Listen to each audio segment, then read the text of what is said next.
Good evening, ladies and gentlemen. The regular meeting of Grosse Ile Township Planning Commission will come to order. Would you all please rise for the pledge? I pledge allegiance to the flag of the United States of America and to the republic for which it stands, one nation, under God, indivisible, with liberty and justice for all.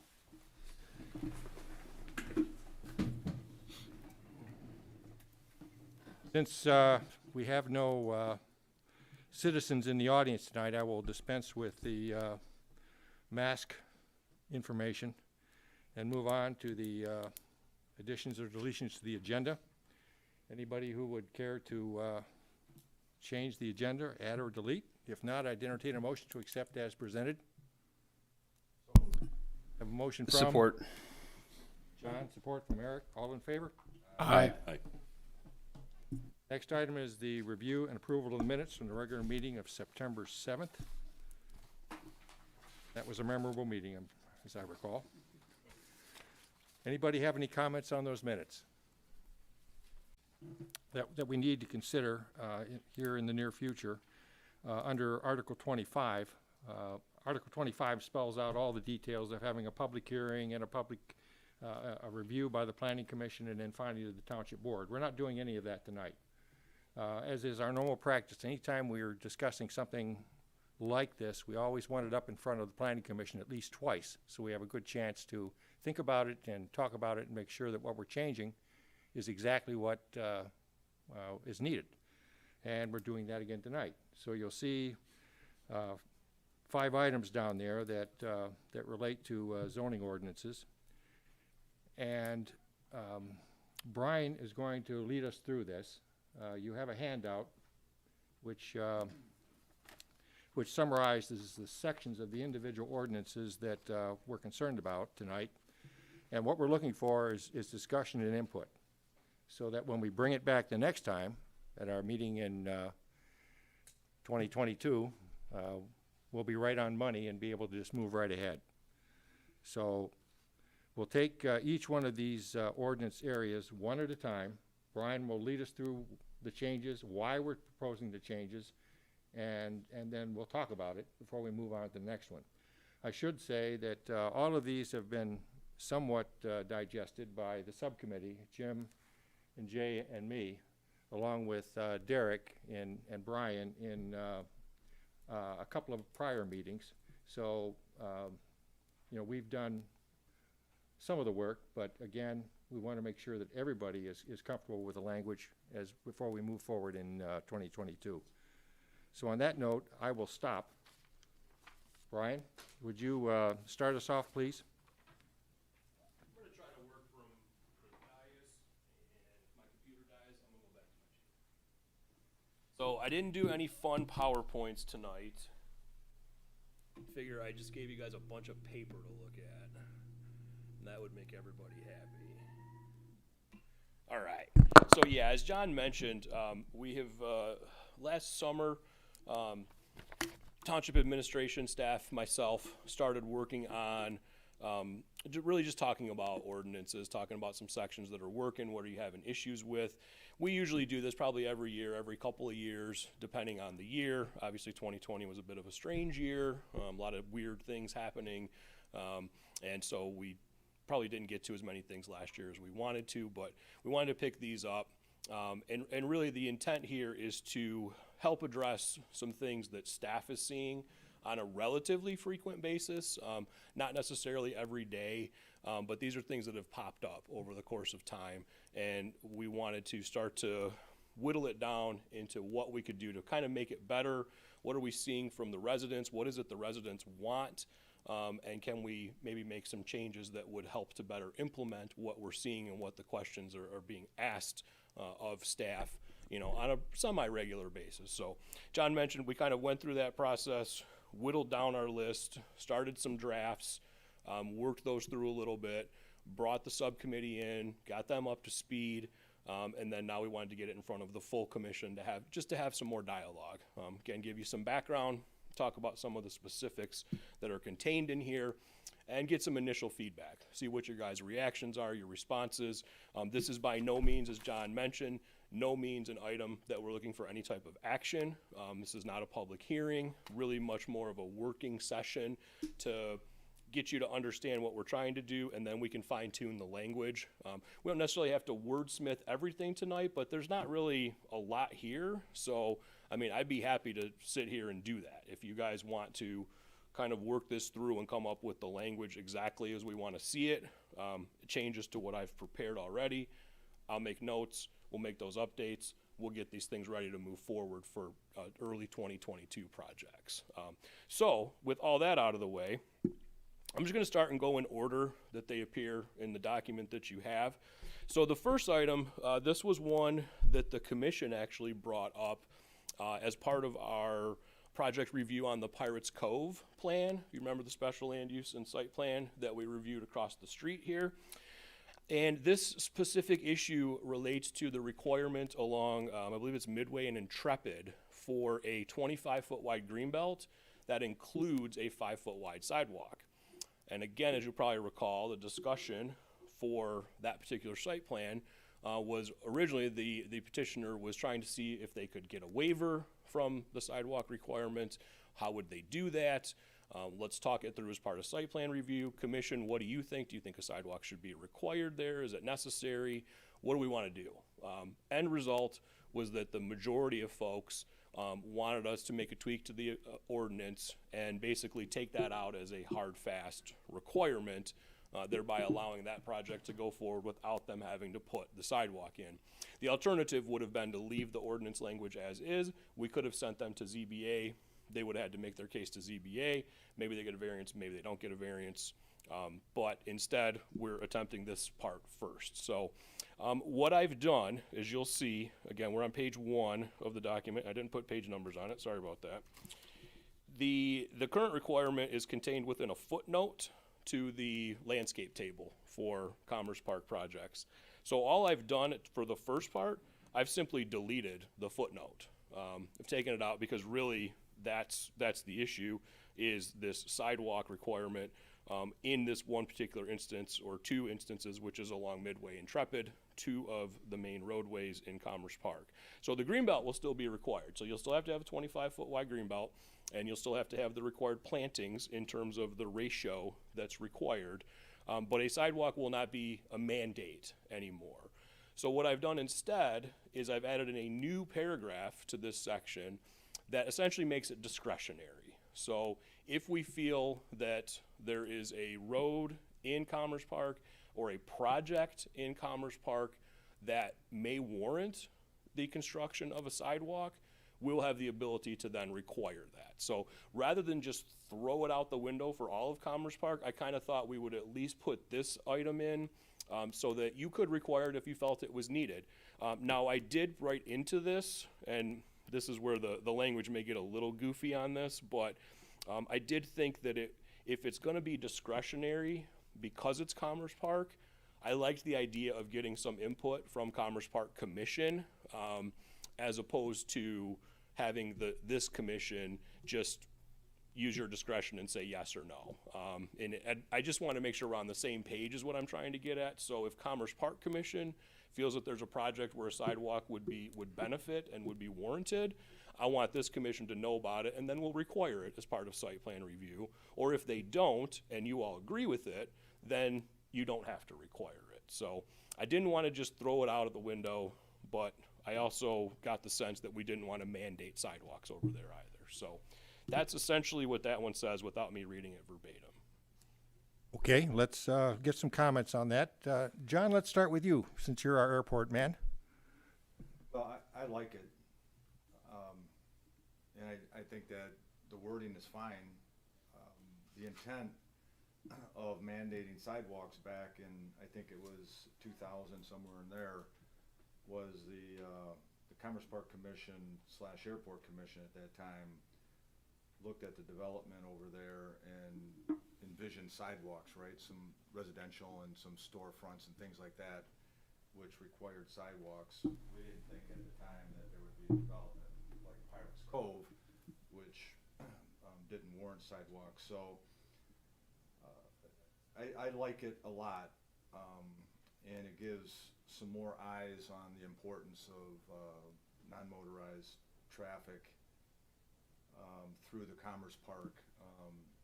The Commerce Park Commission, which could be focused on just revenue generation, and then also the Planning Commission trying to make things uniform and safe along that development, whatever it is.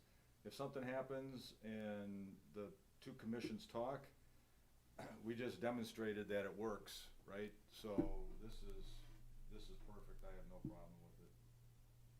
Thank you, John. Angela? I think anything I would say at this point would be maybe redundant to some of the things that John just added, but I think the wording looks great. I like that it includes input from the Commerce Park Commission, because I think that's important for them to work together, and I'm in agreement. Thank you. Dan? You know, there's a portion of Intrepid I guess I'm a little concerned about.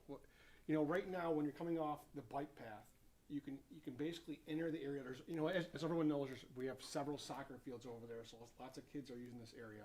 You can enter the area from over by Meridian School, and you can also enter the area over by Grow Road. But anybody coming through the middle there, the most direct route to the soccer fields is going down Intrepid. And I think, you know, on these main roads, it would be nice to have sidewalks there. Over at Midway, you know, it's a little different. Right now, there's nothing there, but later on in the future, when we have several developments there, it may be ideal to have sidewalks. If all the developments are storage, you know, are such as storage facilities, then it may not be necessary. I think for Midway is an ideal area to have the option. I was just a little more concerned about Intrepid being it's that connector for all the kids getting over to the soccer fields. Thank you, Dan. I think the fact that we in the future will have the option to put in whatever we collectively think is the right thing to do with sidewalks, I think gives us the protection we need for the growth, whatever that growth might be. Jay, your thoughts, please. Yeah, no, I like the ad of the seeking input from the Commerce Park Commission. I think that was advisable. I do wonder, and I can see this being too complex to be worth what it might be. Would there be the ability to defer? You know, in your introduction, you made a comment about if we decide later on that it makes sense that there should be one there, you know, that we could have one put in. I would assume under this ordinance, as it stands now, and as proposed here, we wouldn't be able to go back to, say, the Pirates Cove and say, okay, we changed our mind, we want that in there.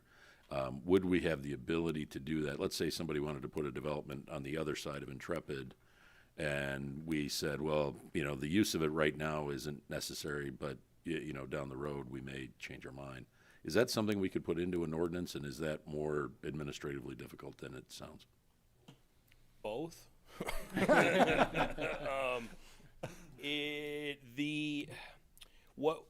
What I see a lot of times with sidewalks for development like this is I have some communities that put in like a bond or a payment in lieu of construction, but usually that's tied to like there's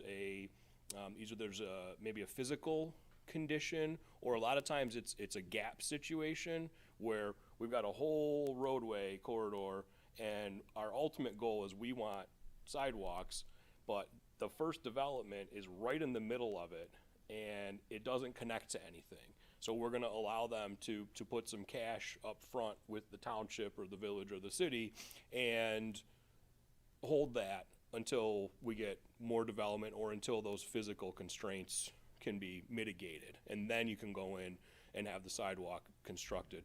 I would say absent that idea, it's probably a little difficult to go back on a developer to say, we approved your site plan and we didn't require a sidewalk, but boy, we wish we had. And that part's a little tough. I'm not sure that I can write that in a manner that would be lawful. Mr. Chair, Yes, sir.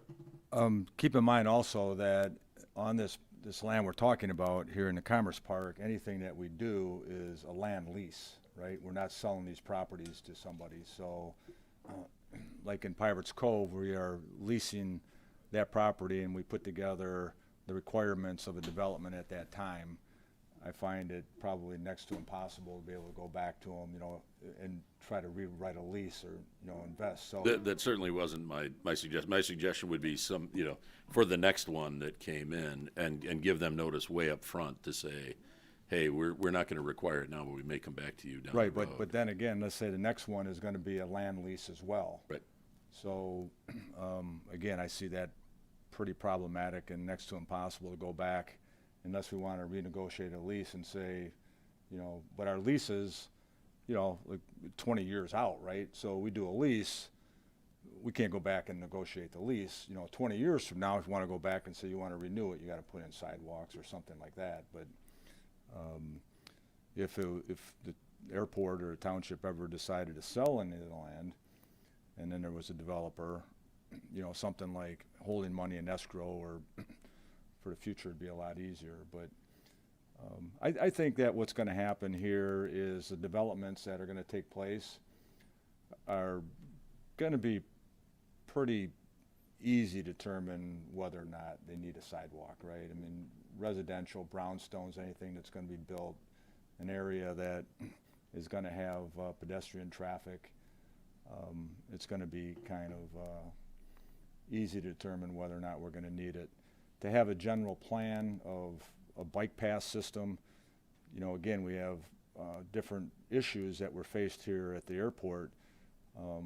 I agree that it'd be nice to be able to walk up Intrepid from Meridian, but the land outside of the road, well, the road too, but is airport owned, right? So any kind of development, even a bike path, it would have to have approval from the Commerce Park to give up that land to put that in. And Brian and myself and his group, Carl Bletcher, are working on this very scenario of taking the bike path from Grow all the way down to the Nature Center, where we're able to work together on these things, but it's a little bit more complicated. Thank you, John.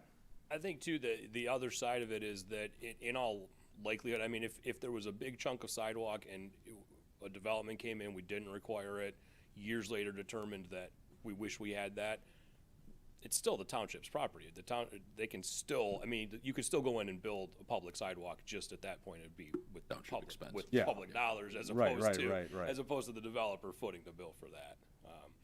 But I think these are, these would be important considerations.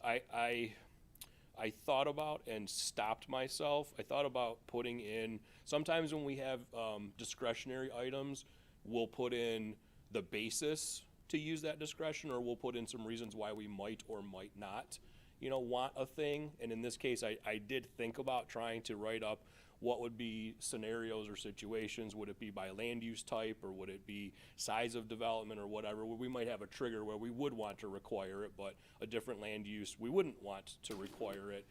And I thought it got just a little too cumbersome at that point. So I just kind of left it, and I figured by us getting input from Commerce Park, that would kind of help let us know whether or not we really felt like we might need it in the short term, future view kind of thing. So.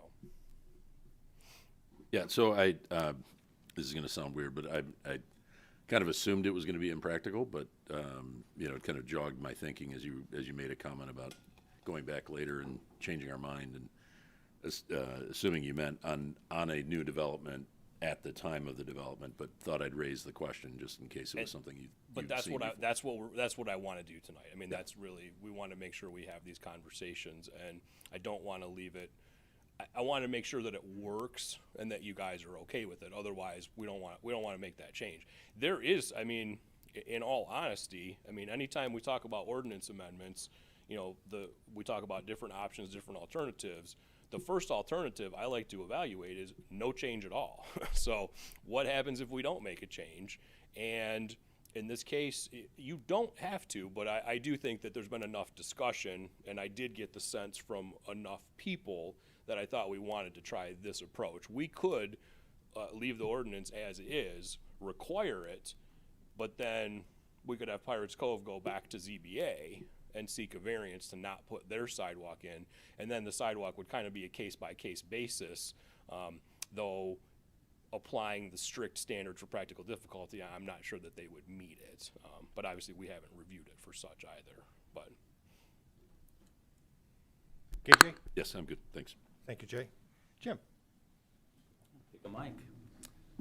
Great discussion. Thanks, everyone. We did have time to think about this, and that was really the discussion all along. It's typically to do nothing, right? Because then you make it a little bit harder, I guess, for the applicant to go through and cover the basis at the time, whatever is relevant at the time. But this one, I thought the wording made sense. The worry was you would just have this choppy sidewalks to nowhere. So great discussion. I'm happy with the way the language is right now, but I'm always willing to listen further. Thank you, Jim. Eric? Yeah, typically when an opportunity comes up in this area, we want to act fairly quickly, and rather than making the applicant go to the ZBA, I think it's better to have the planning commission to have the discretion. So I think it's a great add. I like the fact that Commerce Park has way into it. The only question I had on this was we're specifying a sidewalk 5 feet and it's concrete.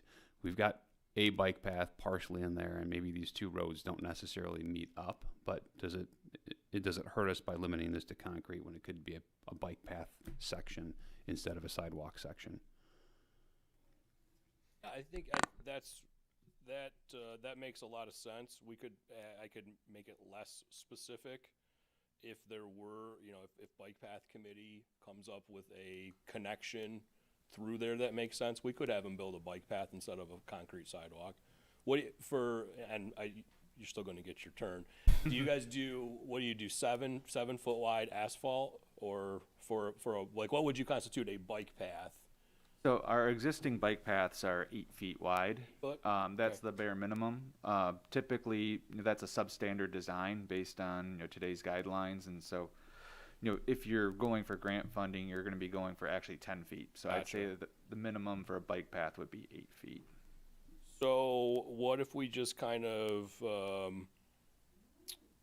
maneuver this thing? So instead of calling it, we can call them public sidewalks or bike paths? Sure. Yes, sir. You have to remember that a sidewalk in this case would be put in by a developer that's building a building on our land. So we would determine whether or not we would want a sidewalk for that specific development. It's not an overall bike path plan or an overall sidewalk plan. It's just for this specific development. We can't run bike paths through the Commerce Park because we may think it makes sense. We would be going along and through airport-owned property. So it's a lot different. So I would just leave it as a sidewalk. That's what we're talking about, sidewalks, and not bike paths. When we do talk about bike paths, again, Brian has been working for a couple of years on this bike path from Grow to the Nature Center, and has involved the Commerce Park Commission, where we have to forfeit land and move the airport fence farther to the west on this. We were able to do it because the airport really is not going to miss that land. We're not going to develop that buffer there. But when you start talking about putting bike paths through the Commerce Park, that's a whole different issue. So I'm happy with the concrete, a sidewalk for development. That's all we're talking about, not an overall view of a bike path project or a overall sidewalk plan. Correct me if I'm wrong, but isn't that essential? I mean, it's been a few months, but didn't we essentially end up there with Pirates Cove, where they're putting in a bike path along the west side of their development as part of the agreement with them? Yeah, I believe that, but isn't there or no, there's the grow path that's through there, and they're building the connection. They're putting it where, Perimeter Street is, Yeah. North Perimeter Street. So if you look there now, it's just all dirt field, right? They took out what was there, and they're gonna put in that road or bike path, that access back through there, which is what, you know, was the compromise, right? We need to get back there, so, whether it's a bike path to Brian's commission specifications, or it's just a, you know, I don't know, what is it? Do you know what it is? The road that they're putting back, is it gravel, is it paved, or what I is it? thought it was asphalt. Is it asphalt? I'm going off several months of memory at that point. But, and this is why I really like the wording and everything you guys did on this, because this is what we did with really strict verbiage of the ordinance, right? You needed a sidewalk, and we were able to hammer through this and come up with a good compromise, having to change this requirement. So doing it here in this ordinance with this language allows future commissions on both the Commerce Park and Planning Commission to work together to achieve what's best for the community. I'd like to hear from Brian. Thank you, Mr. Chair. Again, I'll echo my my colleagues' comments and appreciating the inclusion of sidewalks as part of this rather than getting rid of it. To be on my soapbox just for a minute, to say that good design starts with thinking about the pedestrian. The pedestrian should be first whenever you think that will be pedestrians in an area, and even if it's not a dominant use, there could be pedestrians in that area, and so you need to be looking at the health, safety, connectivity. This Dan had mentioned about connectivity from the soccer fields. So I think that it's always good to put that design in there. And I think that again, if we look at it and do it haphazardly, like I believe many of my commissioners are saying we want to avoid, so I'm not trying to assign blame and any such, but there's many communities across Southeast Michigan that didn't require sidewalks, and they're trying to catch up now, and they're trying to figure out how to put those in there. So I appreciate the language the way it has been tuned to try and find that compromise. But I also think that it goes back to something that I've been echoing for 3 years, if not more, talking about a need for a master plan update, about a vision.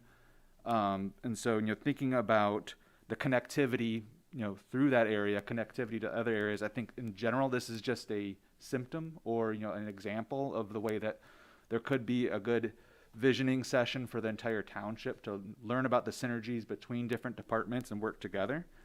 But again, those are just me talking, being on my soapbox, going back down.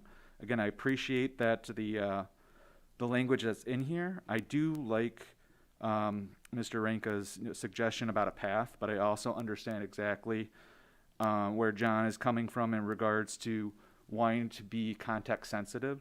So maybe just saying, a sidewalk or path, and then you leaving it at the minimum width of 5 feet would be a good compromise, because it would allow for a path if the development made sense, but it also wouldn't specifically scare anyone into thinking that we need to put an 8-foot wide or 10-foot wide shared use path in a development.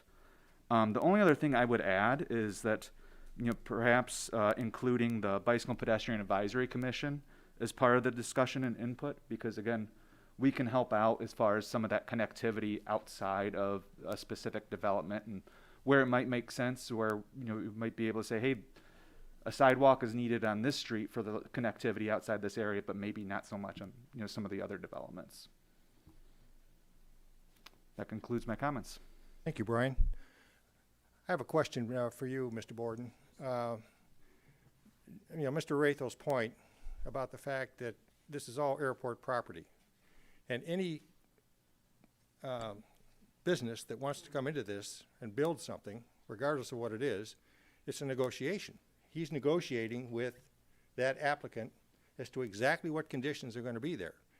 The fact that it doesn't say bike path doesn't mean that through the course of the negotiations, that if that is what the Commerce Park and wanted, that they couldn't negotiate it.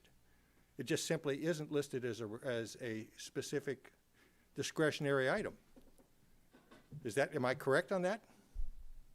Yeah, I think what I would probably want to do though is I probably want to take out constructed of concrete, because we've already got it. It's at least 5 feet, so they could build a wider sidewalk / pathway. They can build whatever the negotiated solution is what it boils down to.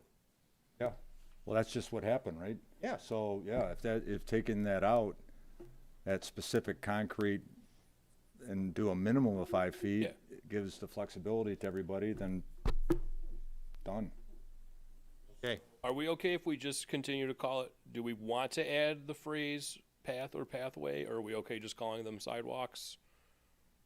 Does anybody have a preference? I'm trying to kind of edit this as we're talking. I think sidewalk is clear. So if we keep it as public sidewalks shall be at least 5 feet in width, and I'm going to I think that delete. meets Brian's requirements. Yeah. Brian, does that meet your requirements, what you were talking about? Yeah, that's fine. I think again, like you said, that if the negotiation, turns it into a path that's, wider than a 5-foot sidewalk, I think that's fine. Right. So what I'm going to do is I'm going to delete the end constructed of concrete part, because that way then we wouldn't. I just don't want it. I'm kind of picking nits right now, but I wouldn't want to have them come in and do an asphalt pathway, but we say, oh well, the ordinance says you have to do concrete. Now we're requiring like a 10-foot wide concrete pathway or something. So I want to take that part out. So I think that's pretty clean. And then how do we feel? Do we want to also add and I apologize for not being able to pull up the specific name, but essentially the pathway commission. Do Yes. we want to add them as an input body? Sure.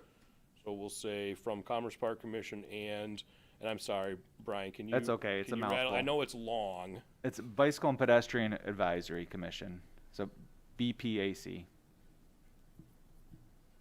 The more Could I add people no- during my negotiations with a potential developer that I can blame for having to, Very good. hey, if it was up to me, I wouldn't require it, okay? But those meanies over there, That's right. Always good to have a Good cop, bad cop. We're happy to take that role. All right, so a couple minor tweaks to that, but we're pretty good at that point? Everyone feel I good? think we've reached a consensus. So Brian, let's move on to waterfront requirements. All right, yeah, this one's a little wonky, and this is the one in the grouping here that I don't like where I landed with this one. So this one still needs some massaging. It's really not quite there. So this is one in whether you know this or not, you haven't encountered it at the commission level. You may have encountered it on your own personal properties or friends' property or family's property. The township has on your waterfront lots, township has a what we basically call like a clear vision triangle, which we talked a lot about on Macomb Street, somewhat with you guys, a lot with ZBA, but it's not a vehicular clear vision triangle. It's a waterfront sort of clear view or clear vision zone, and it's a 30-degree triangle at the side lot line, the average shoreline setback. So that's the intersetting point, and then you go 30 degrees inward on your property. There's a great graphic in the ordinance. I didn't put that in this document. If you want to look at it, I can pull it up. The way it's been applied and interpreted historically is basically that we don't want people to put new plantings in that 30-degree triangle that will disrupt people's views. So the idea is we're trying to keep these open views of the water. That does not mean that any existing vegetation, trees, whatnot, have to come out. We're not looking to have people remove trees that have been there for a long period of time, but we've always precluded new plantings within that triangle. Now the ordinance is very specific right now to continuous row of shrub or evergreen trees, and there's reference to a hedgerow or a green fence. And there's a specific phrase about vegetation that obscures views along the shoreline. I don't necessarily think that the language currently really has that many flaws, and it's worked pretty well, quite honestly, over, John and I were talking 15, 20 years you guys have had that in place. But staff has encountered some issues with this.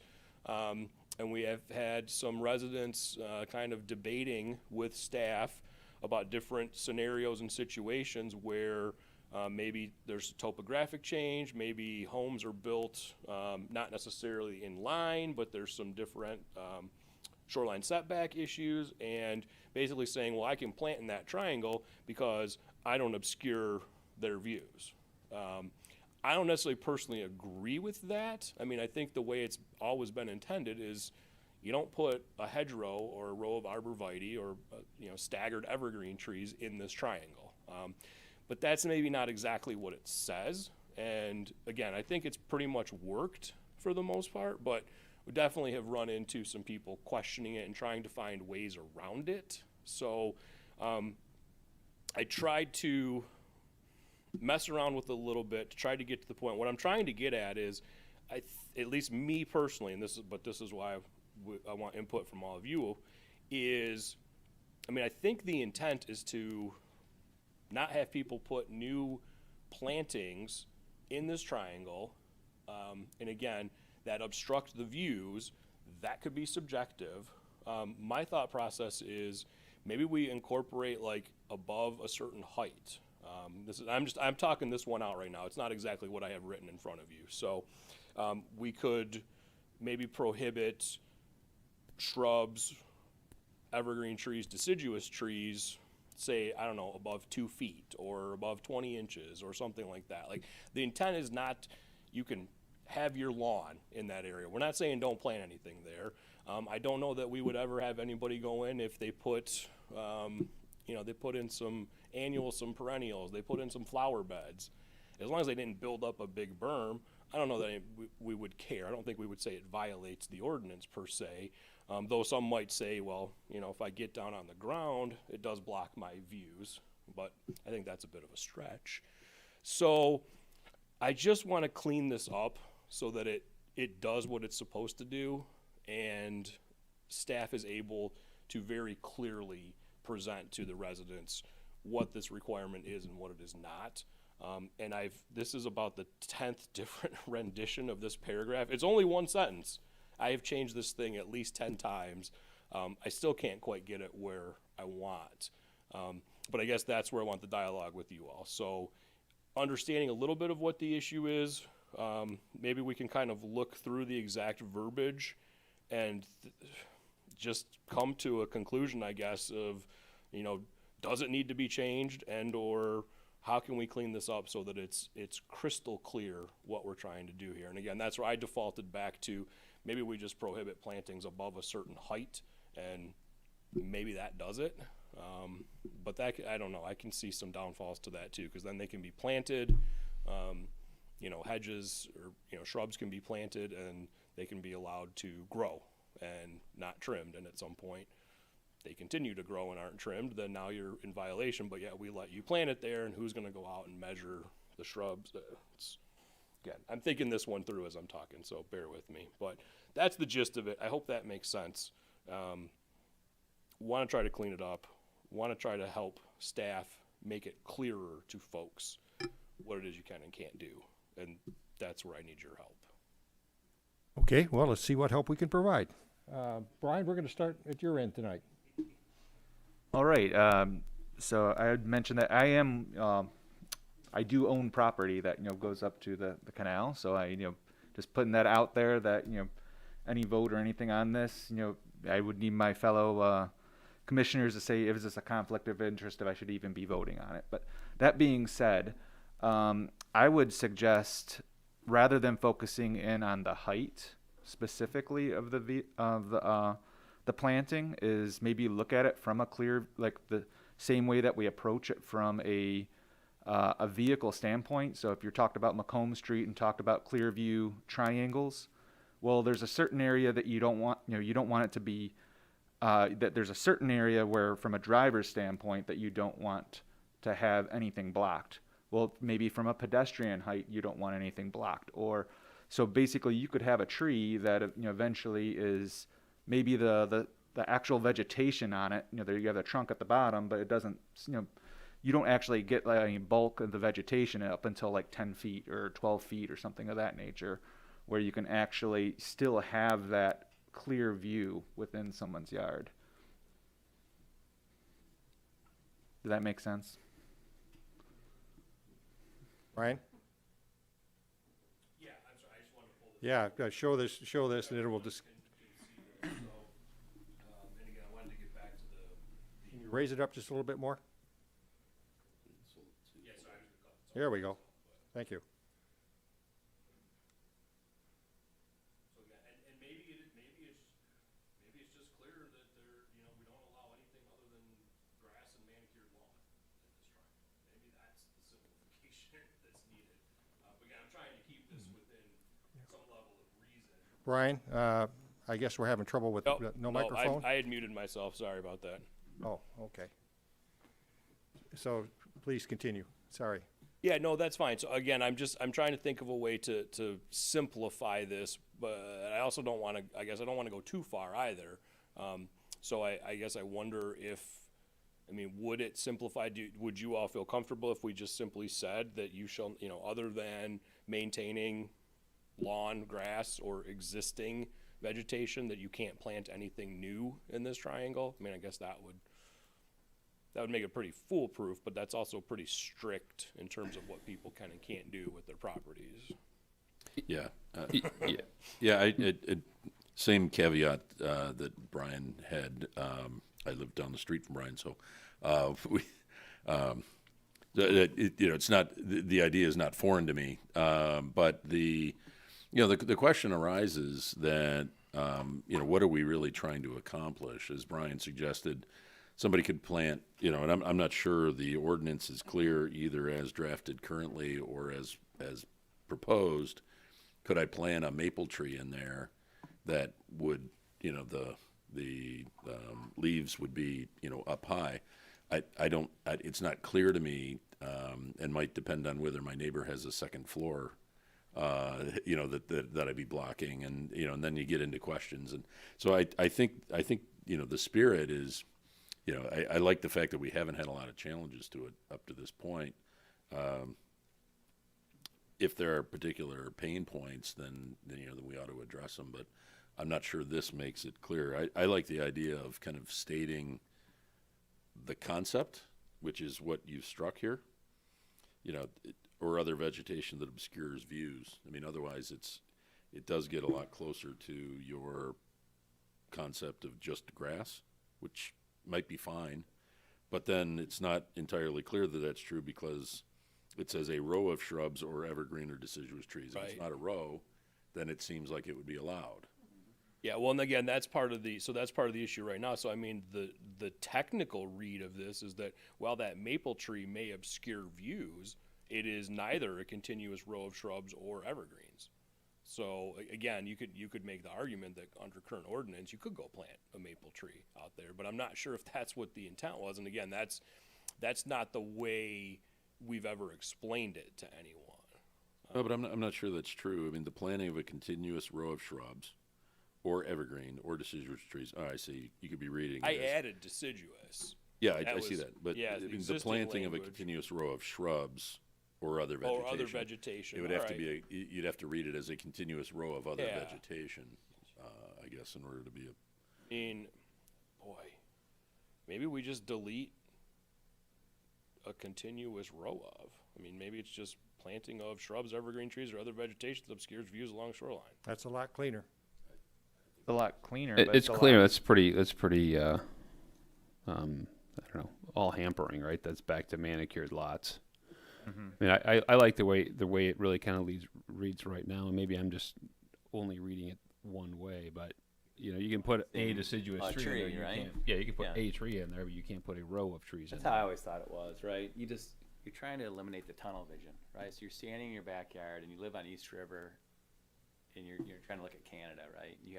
There's lots if you go up and down. I could name them, but I choose not to right now. But if you look out the window, it's tunnel vision because this was allowed, and it's exactly your point. They were low shrubs at the time, and 30 years later, they're very high shrubs. Or it's a row of evergreens, and now they're 30-year-old evergreens. So it's that tunnel vision. But I don't think it was ever intended to be nothing. Like, go down East River Road once again, and you can see some wonderful, 100-year-old trees. I don't think anyone thinks those are an eyesore or, you know, inhibiting their view. So I don't think you want to have everything just completely bulldozed. I think a tree here or there would make sense. It's just that row where it becomes a tunnel vision looking out your front window. Derek, would you like to comment on this? Just the issue. Derek, come on up so they can hear you, please, in the audience. The issue we've been having is that obscures the views. It's these 4 or 5 words here that obscures views along the shoreline, and that is kind of where we've been debating with homeowners about that. Okay, what happens if my property rises up and my home is elevated, and my neighbor's is too, but my property drops down towards the shoreline and I plant shrubs and the neighbor can see over the top of that? Is that then an obscured view? Well, I guess you could probably make the case that no, my neighbor can see over the top of it. It doesn't obscure their view at all. And to the point that Brian made earlier, it might not obscure views now, but it might in the future as those shrubs grow. You know, can you see through them? Well, I debate that obscures your view or not. You know, that's the issue that we've kind of been running into. So I think Brian is correct. He's been struggling and challenged with trying to figure out how to solve that problem. But I think that the big issue here is that it's opened us up to debate with the residents that obscures views along the shoreline. That's where we've been having our problems. Was your answer to that then to just simply delete that phrase? Does that meet your needs? I think that would remove a lot of the debate out of the argument, or a lot of the debate out of the issues that we've been having with the residents. So within such clear vision triangles, the planting of a continuous row of shrubs, evergreen trees, or other vegetation, or just eliminate it at evergreen trees or something like that, that would probably clean a lot of that up. Yeah. Well, maybe even if we kept or other vegetation, but then if we started, the deletion could start, that obscures views along the shoreline. I'm not sure if we want to, I guess we could keep hedgerow or green fence in. I would argue you should keep hedgerow or green fence in because it makes a little more clarification into what the intent is. Mr. Chair? Yes, sir. So I think Jay said something that struck home with me, and that is, you know, conceptually, why, you know, what do we want, right? And the reason I think that we have a problem is because it's really subjective of what is obscuring the sight line, right?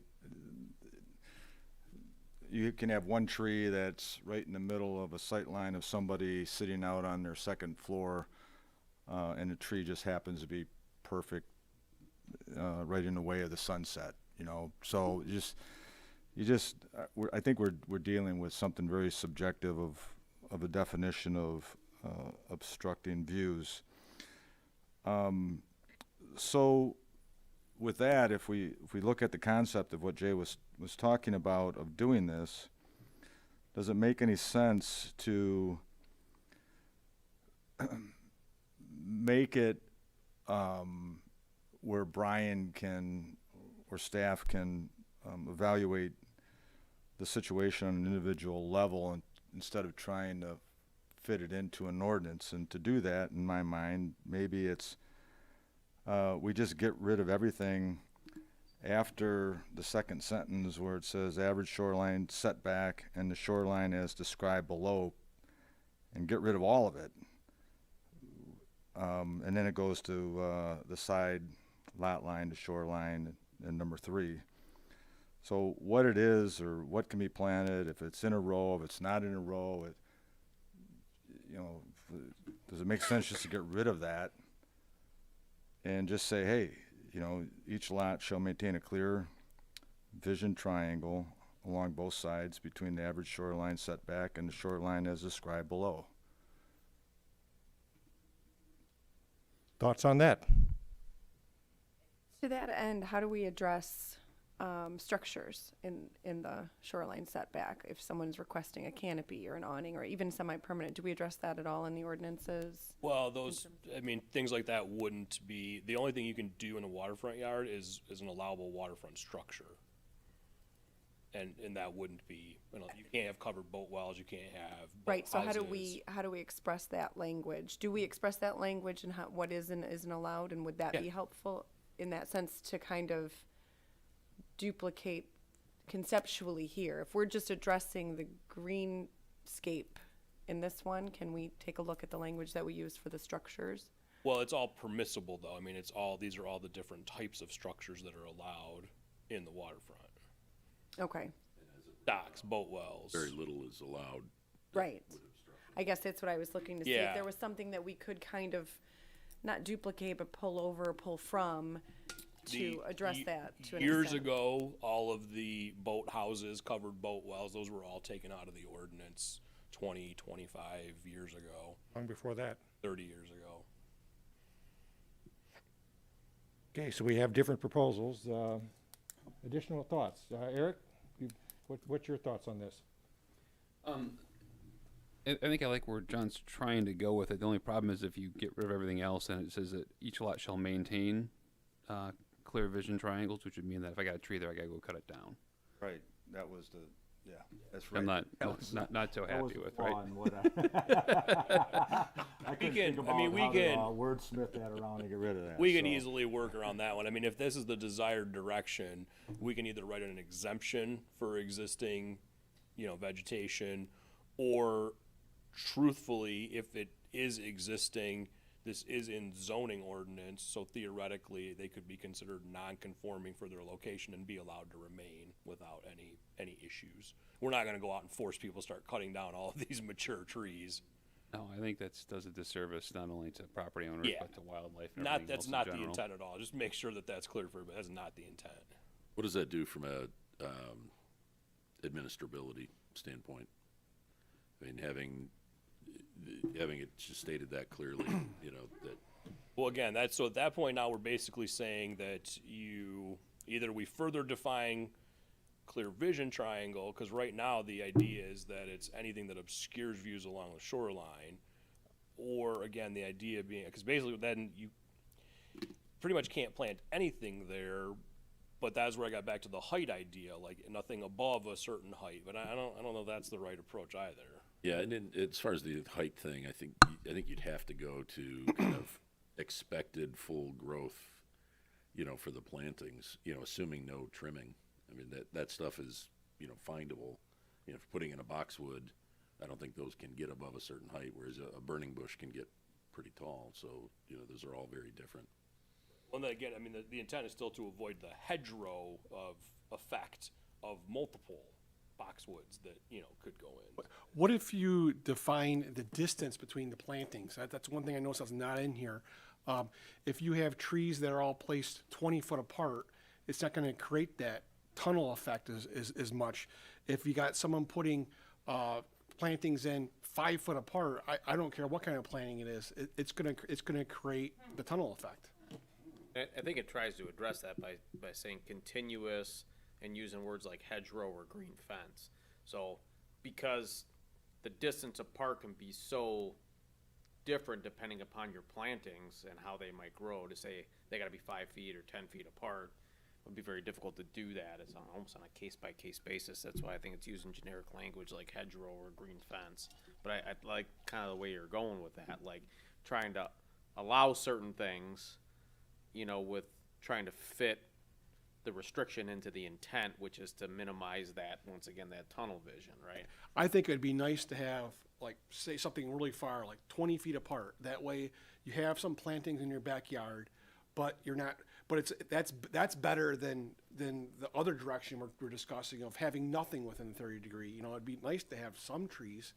You don't want Maybe all the trees right in front of your house. 20 feet apart, but deciduous trees.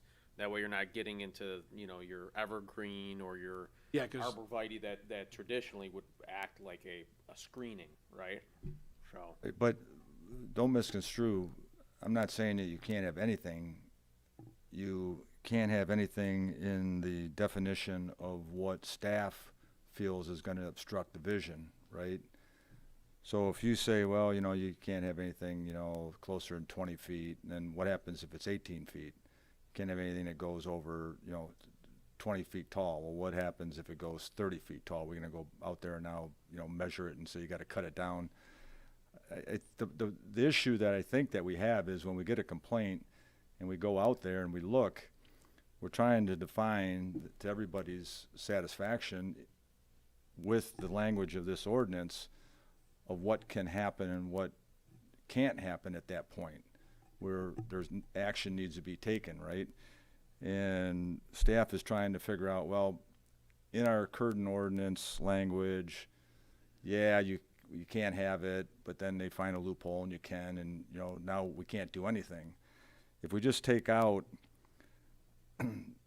all of this stuff and now look at each individual case of what is obstructing the vision, staff can go out there and say, yeah, that is obstructing the vision. You have 3 trees, they're 30 feet apart that you just planted, okay, and no, that's not gonna happen. I think if you go that route and you leave the discretion to staff and you make it vague and open to interpretation for staff interpretation, you guys are gonna get a lot of people coming here asking you guys to review staff decisions. I can guarantee you that right now. So, we get challenged. I mean, this is pretty detailed here, and we get challenged on this. Imagine the type of challenges you guys are gonna get here. But plus, if you don't have the written requirement, someone's gonna go out and plant a bunch of trees, and then is the staff gonna come back later and tell them they gotta tear them down? Because if there's nothing in there clearly saying what you can or can't plant, people are gonna go plant. They're gonna plant within that 30-degree triangle. I just get really nervous about giving the staff, all that power to have that determination factor. It's almost like saying speed limit can be 15 to 45 miles an hour on this road. Staff determines whether you're going too fast or not. Well, we don't do that on purpose because it needs to have some sort of regulation that staff can, for lack of a better term, hide behind, right? To say these are the rules, these are the regulations, they're specific, you have to abide by them. It's not me making the decision in your backyard while I'm talking to you, and open for debate. Well, I would probably almost rather, I mean, if we want to do it that way, I don't know that I would change this at all. That was my next question. Yeah. You say no, and if they want to argue whether it obscures views along the shoreline or not, then they can appeal the decision to the ZBA. And I don't know how many of those we're going to get. I don't know how crazy it's going to get. And I think what you guys said in the beginning of all these meetings, or this meeting today, was, one option is nothing at all, and that maybe is the case. And the option to go to ZBA exists for those individuals that don't agree with staff decisions or staff interpretations of the ordinance, and you leave it at that. So, doing nothing is an option. Well, and this is one, again, this has come up much more recently, and I think we kind of felt like we could massage the language into something that would help more. But just the brief dialogue we've had here tonight, you see what a slippery slope it is to go one way or the other, and I don't know that we make it any better. Again, this is all just my opinion. I guess I'm almost inclined to leave it if you guys are open to that. Well, let's see. We didn't hear from you, Jim. What's your thoughts? Oh, you did hear from me. Oh, I did. All right. I tuned in, and I'm under. I would just leave it at this point in time. So that's agreed. That's advice. Brian, I'm fine with leaving it. guys. Yeah, I'm fine. Fine with with that. leaving. Okay, heads nodded. Problem solved. Perfect. I'm going to take this one out, and I think what we can do is like many things, we'll kind of track this, and if this becomes an issue, continues to be an issue, or becomes more of an issue, we can always revisit it. This doesn't mean that nothing is going to ever change into the future on this. So maybe that's just a good approach for now, is that it just isn't warranted. There haven't been enough people coming in with appeals on decisions or whatnot. And if we do start to see that, and ZBA starts to get backed up with appeals cases, then we're going to be having this conversation again, I think. But maybe for the time being, that's the way to go. There may be better language, but I don't think we've come up with it. Believe me, you see all 10 cuts I have, and I tried. I really did. Okay, I don't think there is. We just tried it. All right, that's right. Okay, Brian, let's move on. Alternative energy. I've got 17.5 next on my list. Oh, okay. Sorry, Wrong you're page. flipping Sorry. ahead of me. No, that's okay. That's okay. I'll pick the pace up here a little bit too, guys. I'm sorry. Thanks, Derek. Yep. Thank you for all the work that you're doing on these. Appreciate it. So the next one is tied to, this is, again, we're still in Waterfront. This is related to, so what the township does, if any of you have put in a dock or done anything in your waterfront, you would know this. When you apply for a waterfront structure permit, the township does a notification to your neighbors. They let neighbors up and down the waterway within 500 feet know that you are proposing this new dock, this new structure, this new boat well, whatever it might be. And they give you a prescribed time frame, I believe it's 21 days, to come and look at the plans, ask questions, or right now, the verbiage is, if there are concerns with the application, they can request a public hearing at the Planning Commission. And that's where the trouble, if you will, it's not really trouble, but that's where the issues come up with this particular one. And it's twofold right now, is I have two issues with it. One is that within the same subsection B, there's actually two different references to how you do this notification.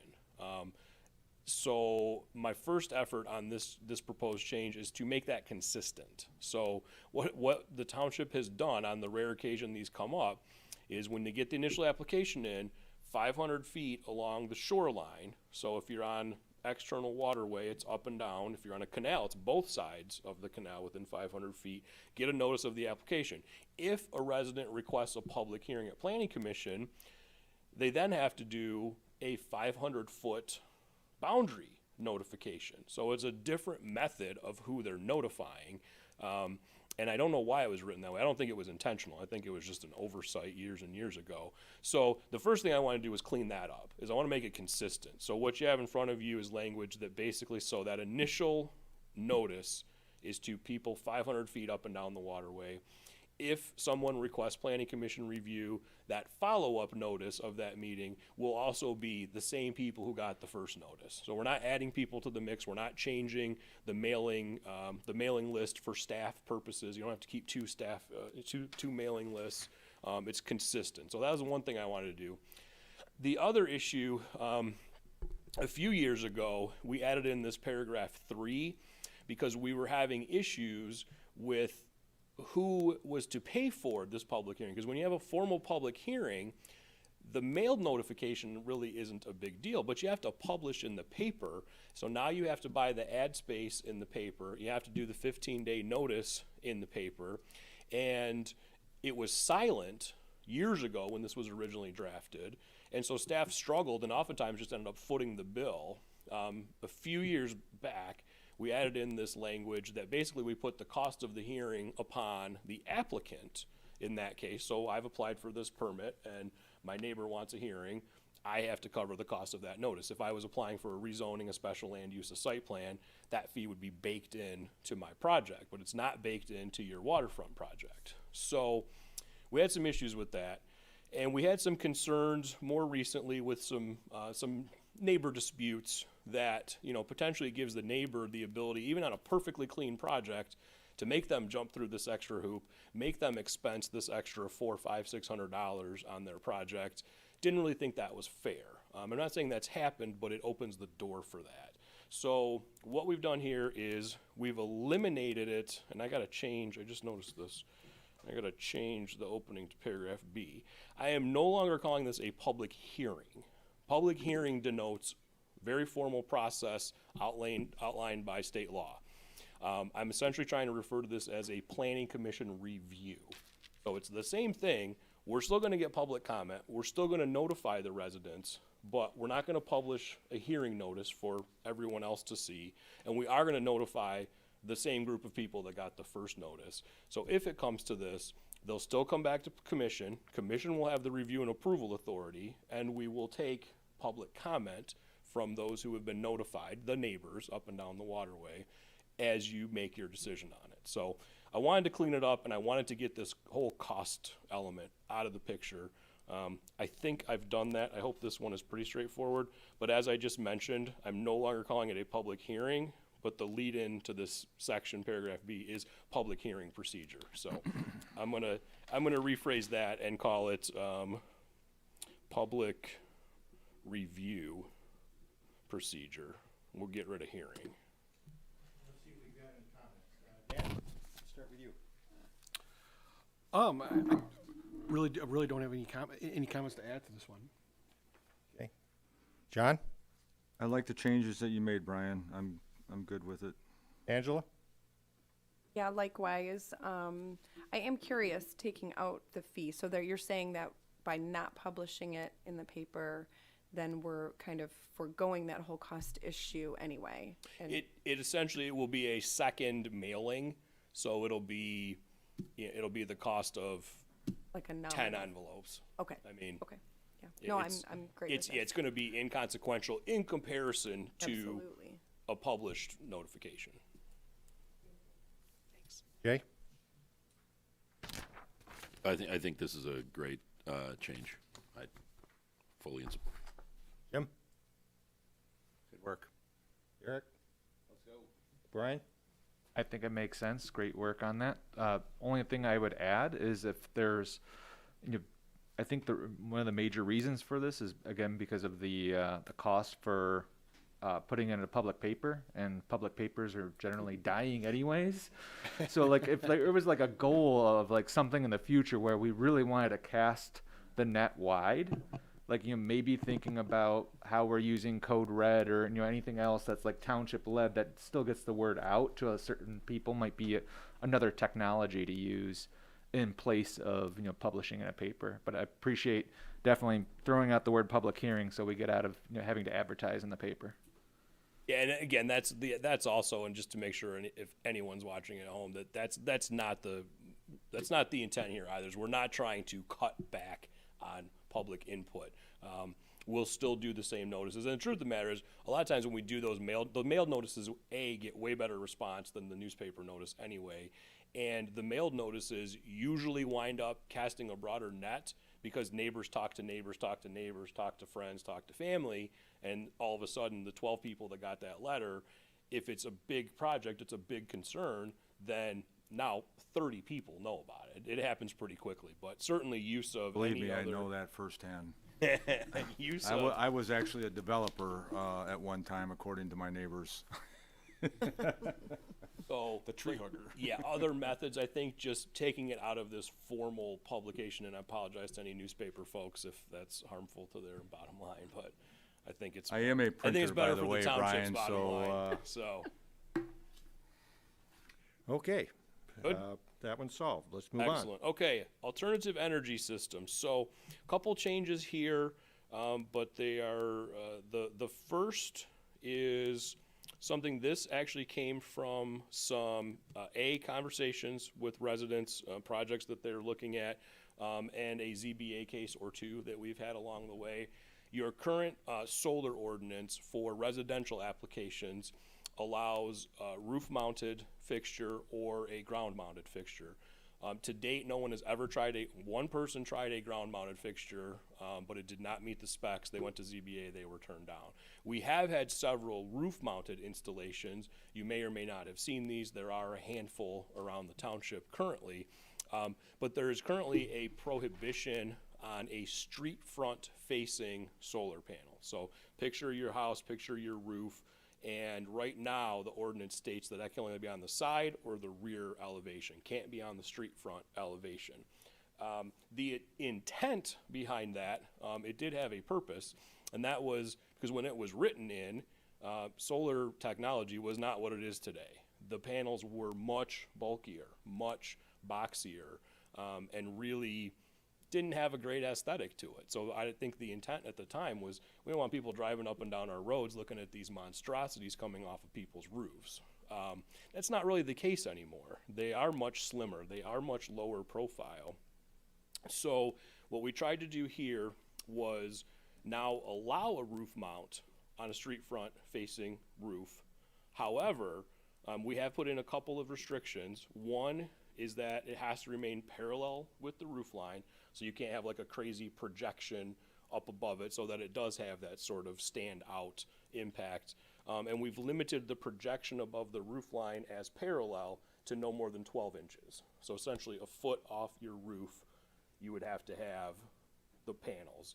And then you could still do it on a front-facing roof without the need of having to go to ZBA or look at alternatives. The biggest issue with this is that for these to really work in Michigan, they have to face south. Sorry, they have to face south. And not everybody's house faces south. Or I guess the ones that, or has a rear elevation facing south maybe is more appropriate. So those that have street front roofs facing south, under current ordinance, really can't do this. And I think solar is becoming more popular. We are seeing these quite a bit more frequently. So I think that one, at least in what we've seen, the application that the ZBA granted, and I think the resulting project from that, if any of you have seen it, I don't think it stands out at all. I personally think it almost, it doesn't blend in. You know it's there, but it's not at all what was envisioned 10, 15 years ago when we first opened the door for roof-mounted solar. So that's the first part of this one. And the second part is my menial attempt to maybe see if the ground-mounted panels might work. Our current limitation is a 4-foot height limit. And again, we've had, nobody has executed this. One person tried, but they were 12 foot and ZBA turned it down. And in that instance, I think rightfully so. 4 foot is really short for these things. They're not gonna work, which is why we've not seen anyone come in with it. I've gone back and forth on this one, and we've talked a little bit with not only staff, but with the subcommittee. And more conventionally, they're upwards of, like, the ones I see in other communities, it's more like 12 feet. And I'm not sure that 12 feet was palatable here based on my conversations. So I kind of went, I took some baby steps and tried maybe bumping it to 6 is what I came up with, and see if we bumped it to 6, if that would work for anyone. We did have, there is a township board member who was part of the conversations on this, and he did indicate at one of our previous meetings, I believe he had a contact for a solar company, or he had a solar rep. We've not made that outreach, or if he has, I haven't talked to him about it in the time since. So this is one I could have some more dialogue on, and I could probably get you a more definitive number. But as a placeholder and or for discussion purposes, I wanted to let you know that my thought process was that if we bumped it up, maybe it would become a viable alternative. At 4 feet, I just don't think it's viable. I'm not sure that it's any more viable at 6, but it's something to talk about. And we can maybe get better information, and I can let you know that, you know, these things need to be 10, 12 foot, and maybe we don't like that. Maybe that doesn't work, in which case maybe we figure out a way to either allow it in certain instances, or maybe we take it out of the ordinance altogether. There's no point in regulating something that isn't feasible, I guess is the bottom line. So that's the gist of this. There's a little more in here, but that's basically what it covers. So basically, your recommendation is on the second element there that we wait until we gather more information on that specific height? And I would like to think that, I mean, the cleanup on what we have thus far, we're not quite done yet, but we're close. The cleanup we have so far is pretty straightforward. We'll try to get a more definitive answer on the ground mounts so that we can talk about that as part of the next review round, whether that's public hearing or whether that's more discussion. We'll have a better answer for you on that. And we could always leave it at 6 in the draft, have the conversation, and if we get the answer prior to public hearing, we can still fold that into your discussion. So, because you'd just be making a recommendation when we get to that point, and Township Board still has final say. So we could talk about it more, or I can take it out of this draft altogether, which is also an option too. We don't have to address the ground mount at all. Well, let's see what folks think. Let's start with you, Jim. I think for right now, you could almost do nothing with the ground mount, right? Leave it at 4, and we can talk about it later if you come up with something. But as far as the, changing the front structure, road facing south, all of that, parallel, 1 foot, I love it. Yep. So. Thank you. Jay? Yeah, same thought on the freestanding. I'm not sure it makes sense for us. I mean, other than if you were looking for guidance, would we be interested in 12 feet? I'm not. I'll just throw that out there. But if if 6 feet, if your research turns out that 6 feet makes a difference, then, you know, we can think about that. Otherwise, I think we just let it sit until you have more research that would indicate feasibility of something different. The only other question I had on it, and I really like the changes, because I do think the technology has changed to make them more reasonable in a residential setting. I do, as you go through under subsection A, 1, 2, 3, and 4, or at least 1, 2, and 3, you use flush-mounted, roof-mounted, flush-mounted, which all refers back to roof-mounted in the A, and I'm not sure if 2 should also be flush-mounted to be consistent with the others. Or I'm not sure there's a difference, and so I'm not sure why we're jumping around using different ones. So we don't have to necessarily figure that. I mean, that's more of a drafting issue than a. Yeah, I mean, I could probably clean that up a little bit. I mean, I think that the issue was that the first line, there was the distinction in the type was made to sort of, because we allow the roof integration. Right. So those are the ones that literally, like, basically are shingles. Okay, but what we found, unfortunately, is that while the technology is great, they are insanely expensive, and that's why people have been really steered away from those, because the newer technology and much more low-profile ones are much more reasonably priced for them to actually do. So maybe I just need to think about. But if that's the case, then in 2, roof-mounted solar panels shall be parallel with the roof line. They are the roof line. If you're talking about the well, but right, roof-mounted. but now we've integrated. We've taken the shingle style and the lower profile panels, and we've said you can do these. So really, I mean, the intent of 2 is that it's for the low profile, but not the integrated, right?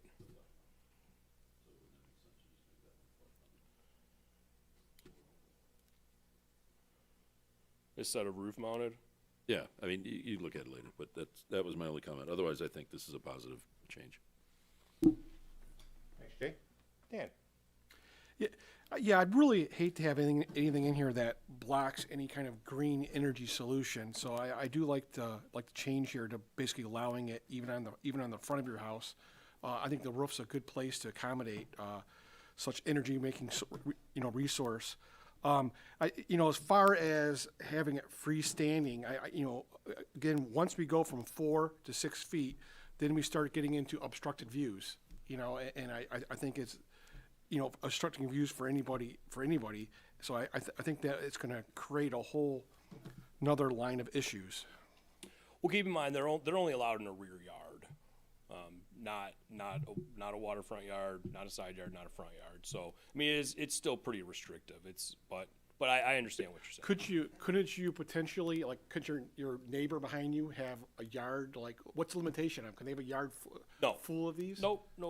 We have limits. I think it's based on, there's a max and/or lot coverage. They apply to lot coverage as well. So you're allowed either 2% of the lot or 360 square feet, whichever is less. Plus, we also apply lot coverage to these, so it could be even less than that. So, but I understand what you're saying.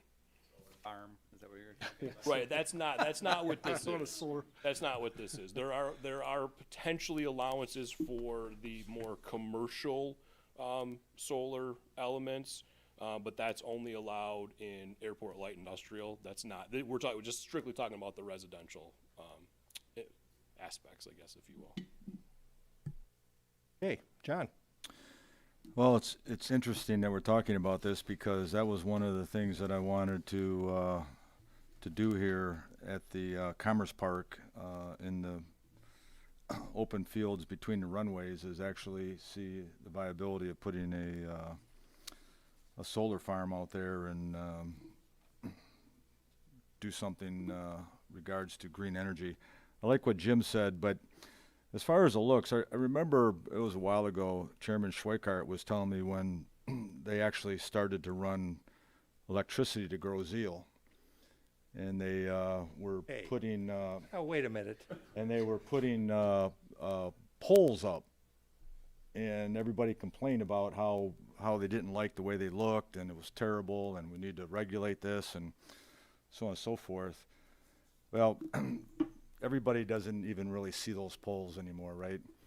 So solar panels, wind turbines, green energy is coming, and they're going to blend into the landscape just like the telephone poles do now. So I'm okay with these slight changes, but knowing that we're going to have to probably review this as technology changes as well, to maybe have some higher freestanding structures, things on the roof. But regarding the changes that you propose, I'm fine with that. I think it's a good step forward. My friend Thomas Edison liked the poles. Here we go. You're a wise guy. You know that? Only because it hasn't come up, because we really haven't seen any, at least not in any large applications. But we do have wind energy section, and as I mentioned earlier, we do have the sort of commercial solar aspect too. Those are in your ordinance already. So while technology changes, we need to keep up with it, which is why we're trying to make this more friendly for the residents. There are other opportunities out there, and certainly if Commerce Park ever wants to try to do something, I mean, I think to me, I think that would be fantastic, as long as it either A, meets ordinance, or B, we find an ordinance that works for it. I do have a question on wind turbines. Do we have any ordinances regarding residents putting wind turbines? Oh yeah, it's the lead into it's Or, it's 19.23, which is the same section. It's just that it's basically paragraph A and paragraph B. Paragraph A is wind and paragraph B is solar. So I've got it up on the no screen right changes now. on the wind. Nope, not proposing any changes, because in all honesty, the solar is the one we've seen. That's the one people are using. We have not been approached about wind in quite a while. Angela? I did watch the latest CBA meeting, and it was intriguing to me in terms of the case and the solar panels, and understanding that in order for many homes to even take part or consider it, their roof would need to be south facing. So I thought that was interesting. I think the changes here achieve that. In terms of the roof mounted freestanding, I mean, honestly, I'd be interested in understanding more. My first Google search when we got the packet was, what can you really do on a 4-foot freestanding solar panel? And there's not a whole lot, not much. And if it's in the rear of a yard, I'm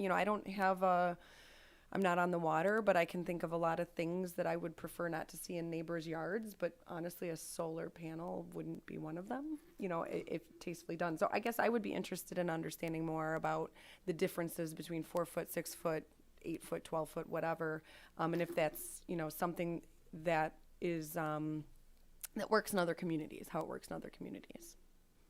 That's all. Thank you, Angela. Brian? I agree with my fellow commissioners' comments, with the exception of the referenced age of Chairman Schweikart.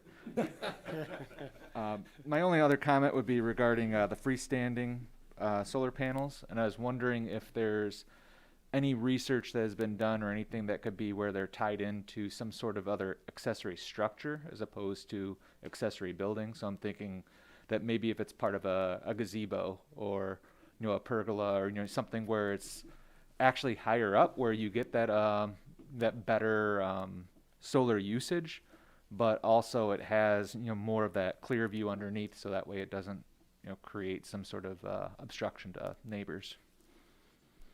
Yeah, I mean, I think if we're fixing it to a structure, we're back to we're at a roof or a wall mounted. So it isn't necessarily a freestand. The freestanding idea is really just a solar panel on a post. So in the first one, you talked about being attached to a building. So that's why I was mentioning about a structure. So I thought a structure and a building might be two separate things. Yeah, I mean, they can be, but for the most part, I mean, we can dive into this deeper, but I mean, I'm not sure like a pergola is going to be able to support a solar panel, whereas an accessory building, if it's built properly and has the building official determines that it can support it, it could. But I see what you're saying, for sure. Thank you, Brian. Eric? Yeah, no, I think a good job capturing this and capturing the improvements in technology. I remember when we put the alternative energy section in probably 15 years ago. And certainly a lot's changed since that's happened. The one thing I think we're missing here, though, is, you know, we talk about the parallel roof-mounted solar panel or solar power panels, whatever, on accessory buildings and primary buildings. But then when we talk about the boat wells, covered boat wells, we don't necessarily say that it has to be parallel, and that then you can have the big giant projection that sticks up to get it south facing. So I think that in section C we should, you know, make the same standards for the covered boat well that we do any other accessory building. Yeah, I can just add like a brief phrase, you know, subject to the provisions of paragraph A above, something like that. Yep. Very good, thank you. Okay.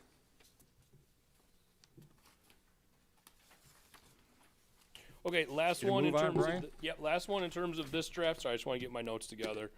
So this one, again, pretty straightforward, though. This has taken a lot of dialogue and debate.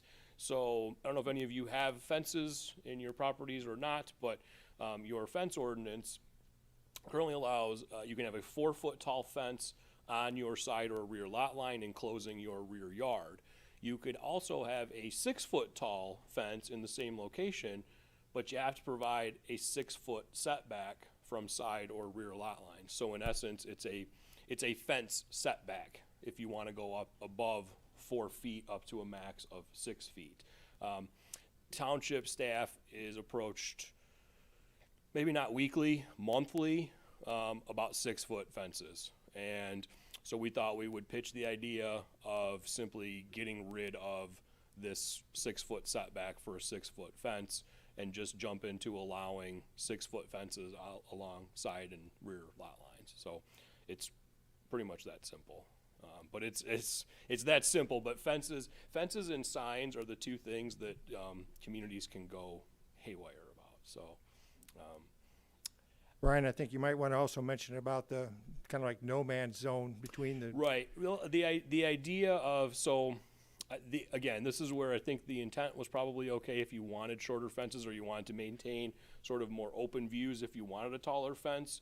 But what it ends up happening is you basically wind up with, as John mentioned, kind of a no man's land with the fence setback of, well, this is my property, but my fence is over here.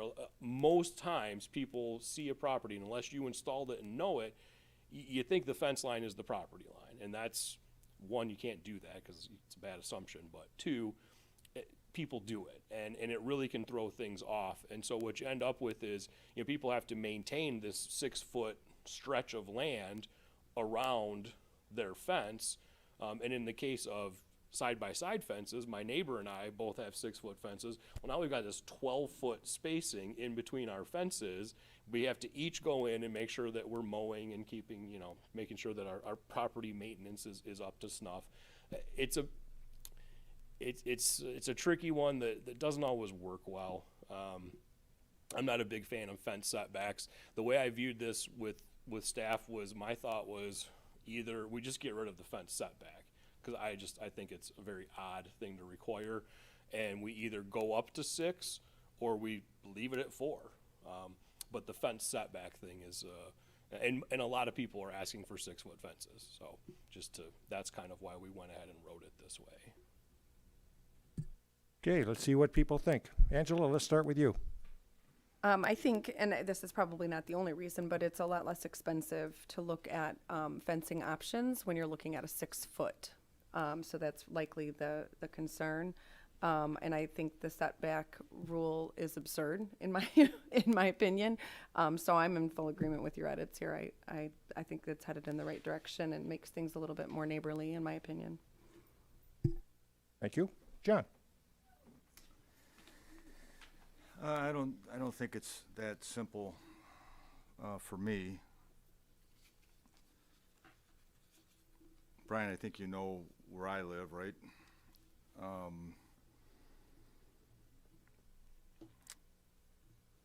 I think if my neighbor wanted to put a 6-foot fence up, I would definitely want him to put it 6 feet off the property line because it would encroach greatly on a usable area of my property, and I don't want a 6-foot fence right there. When I looked at getting a fence and what I would have to do to either repair an existing fence or add a new fence, I didn't like it, this ordinance, the way it's written. However, I found a way to make it work, and yeah, it was extra work to do it, but we did. I think just to allow people to start putting 6-foot fences all over the island on property lines is not a great thing. But you know, I don't like fences. I didn't put the fence up that I have, and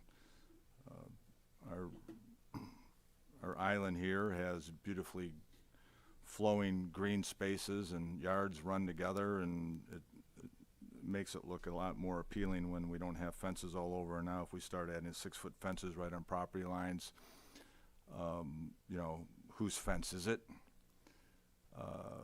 You know, is it whatever side the horizontal top support beam side of the yard, it's his fence, or do you share the cost of the fence? Or I mean, that aspect of it is no different than it is currently. That nothing Right. changes that. If it's your fence, it's your fence. Finished side still has to face outwards. well, but if somebody puts a fence up on our property line, is it my fence too?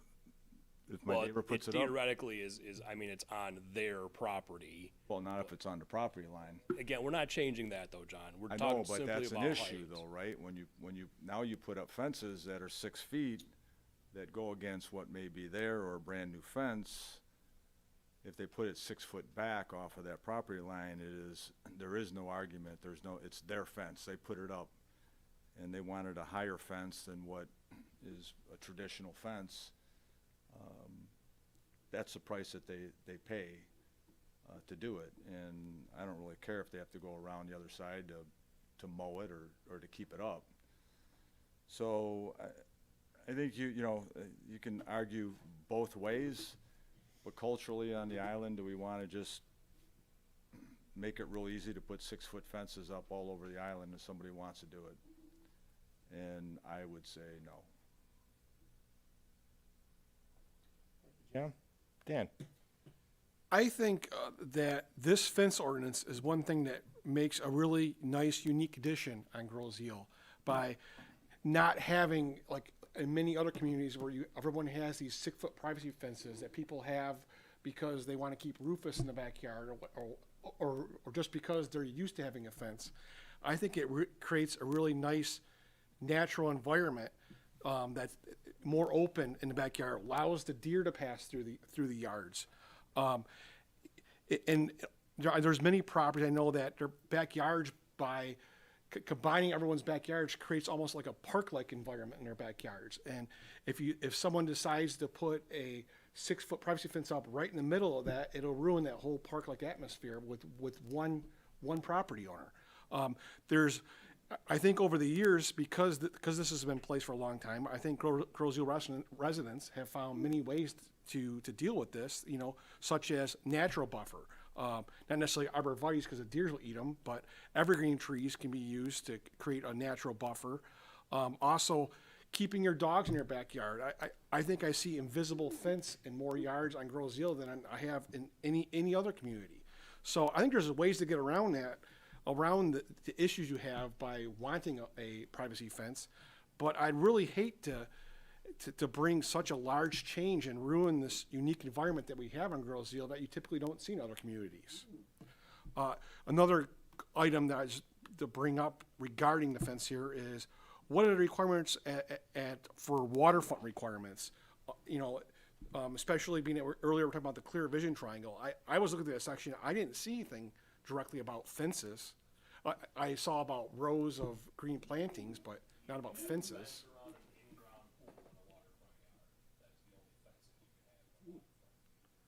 Sorry. In a waterfront yard, you're gonna have an in-ground pool.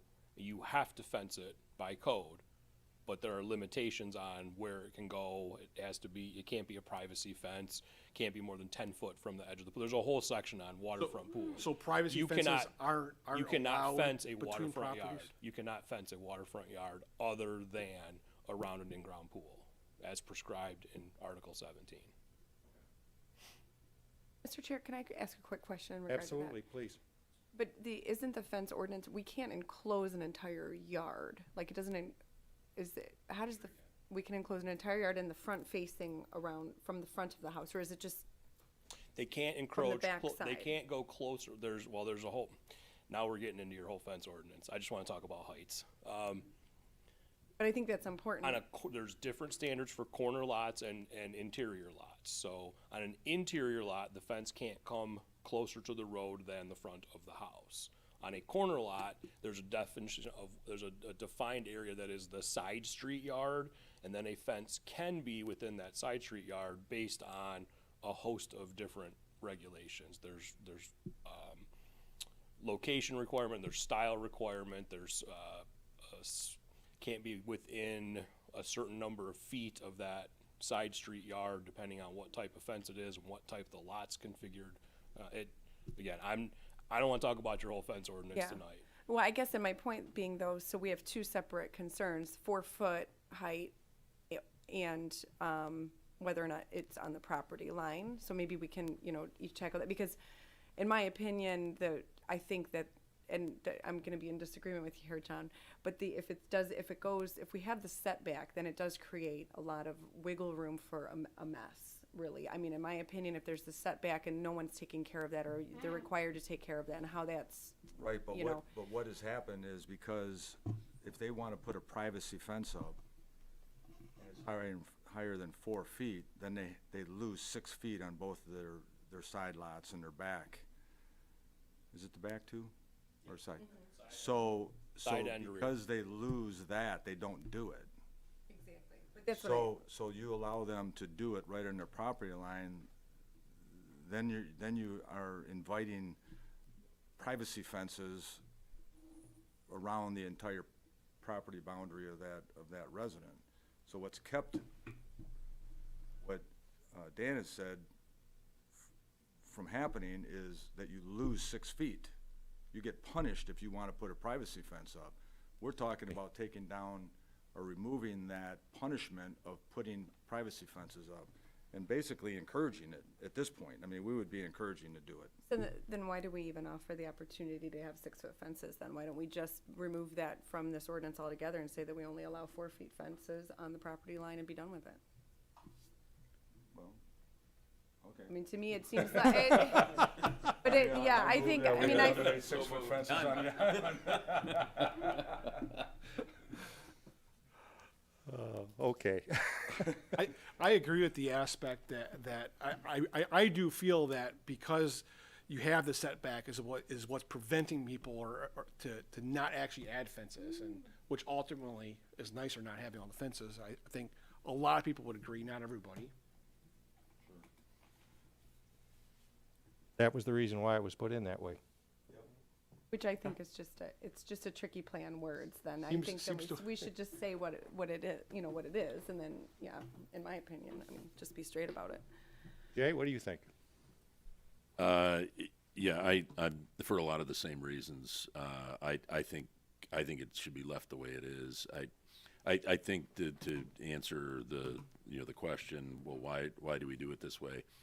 I think if what we're essentially saying is, look, if you want your privacy fence that badly, you're basically going to have to give up 6 feet to your neighbor, then that's kind of in compensation for the blocking the neighbor's view and that sort of thing. We're not actually taking 6 feet of their property, but effectively, visually, you are by doing that. I think that's a fair compromise, to be honest, and because I don't want to see 6 feet fences at all, but somebody might have a good reason why they want one. And if they want it that badly, then they've got to kind of pay the price for it, as far as I'm concerned. Because I've seen communities with 6-foot fences all along. It's not an attractive view. It's not something I want to see here. Particularly if you think about it in some of our more dense subdivisions, if we started seeing those all along, it would look like, you know, Dearborn or, you know, Royal Oak or, you know, places like that that have their own charm to them. Certainly, I'm not criticizing that, but it's not the look that we have here. And I don't think it's the look that we want here, so. You have the ZBA as well, right? If there's a good reason or something happens, I mean, you can always. So I'm in favor of making no changes to the ordinance. Thanks, Jay. Jim? Great discussion, as we wanted it to be. And, you know, Brian, you say this comes up because it comes before, you know, the town all the time, right? So it's probably a good reason we have that ordinance in place. So maybe we do leave it. This is one that we probably don't touch. That'd be my vote at this point in time, because I'm not really a fence fan either, so. Thanks. Eric? Yeah, I need some more time on this one. I see Angela's point, and I see everyone else's point as well, as far as, you know, not wanting fences everywhere, but I think there are some instances where it does make sense. So I think I just need a little more time to digest this one. Brian? I like Angela's idea, but I could live with leaving it as is. So I'd be pro, you know, just having it just be 4 feet across the board, keep it simple, avoid, you know, issues with the property owners. But if that's not possible, leave it as is. Thank you, Brian. I'm not a big 6-foot fence guy. I'm in favor of leaving it alone. Yeah, and I guess I would just say too that while I don't care for the fence setback and the potential that it can create, at this point, I think we probably just leave it in so that people still at least have that allowance. I mean, I guess that makes it, that way we're not completely taking that away.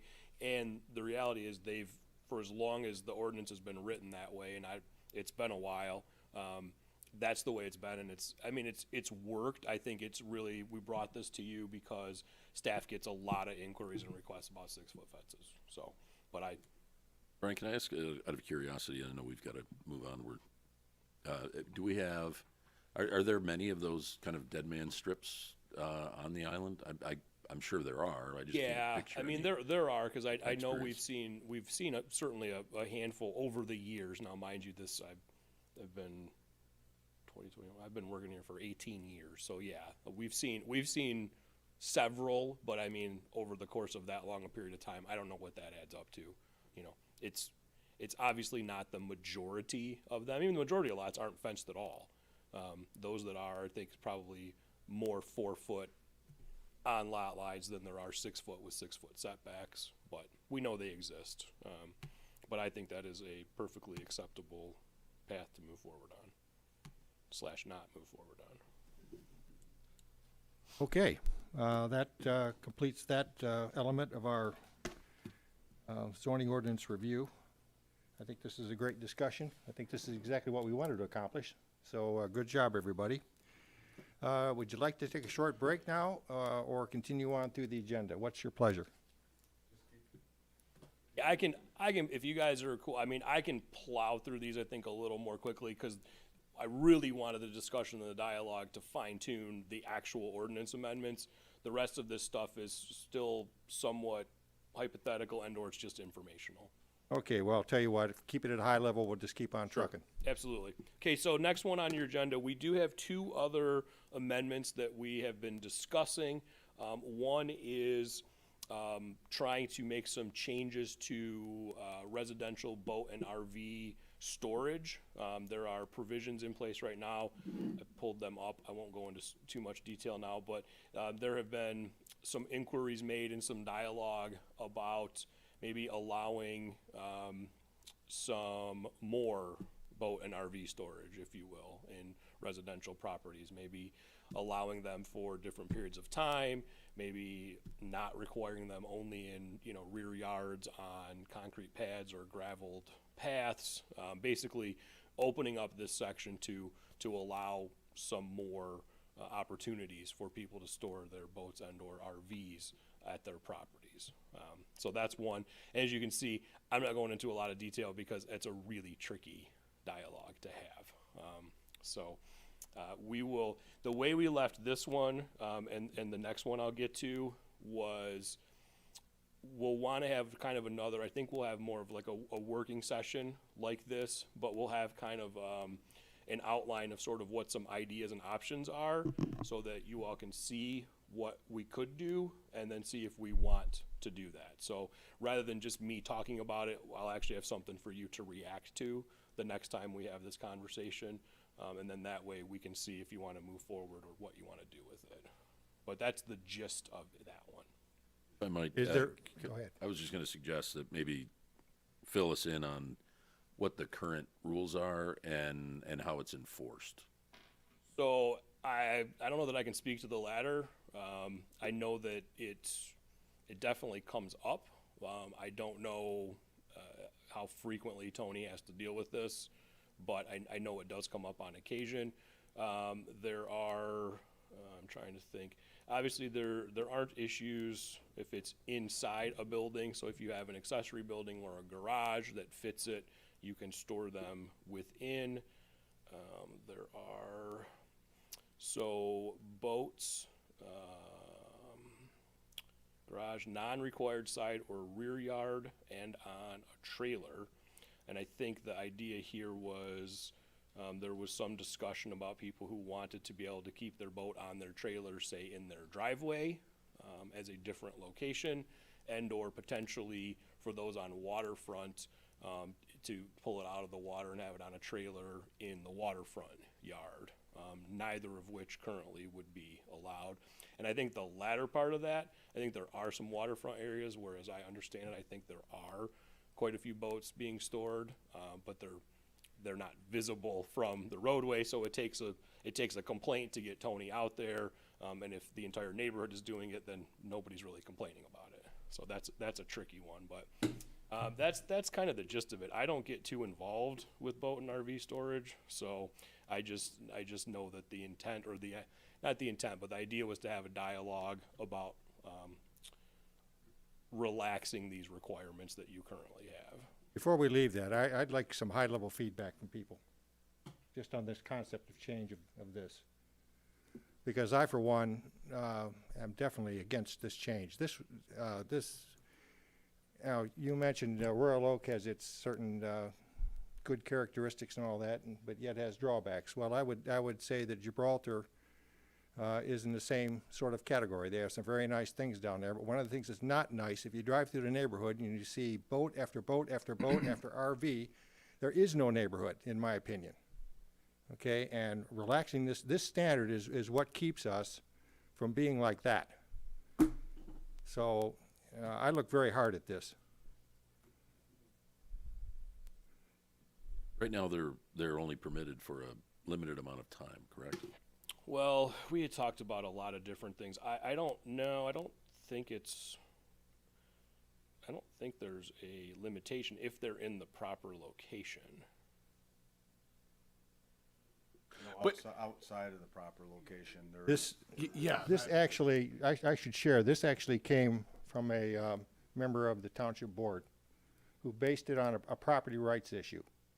And that was the reason why that the actual proposal that came forward was one of seasonality. We're a boating community, so therefore you should be able to have a boat in your front yard. Same Well, for RV. I mean, various degree. I'm yeah. trying to give a summary of it, but perhaps it wasn't quite that harsh. But that was the whole intent of it. Well, I was wondering why this is even being discussed. John, I agree with you. I mean, our ordinances of storing things in your driveway and where they're required on the side or back lots has worked very well. I don't even, I mean, if I have to get into a conversation with what wording changes would be recommended to the township board, I would, but I don't want to talk about this. This is, you can't store your boat. We just are putting $1 million investment across the street from where we're at right now to store your boats. We have a whole bunch of places on this island to store your boats and your campers, inside, outside, all over. And if you have a boat that you need stored and it doesn't fit in your backyard or your side lot, then come down here and talk to one of these guys and store it.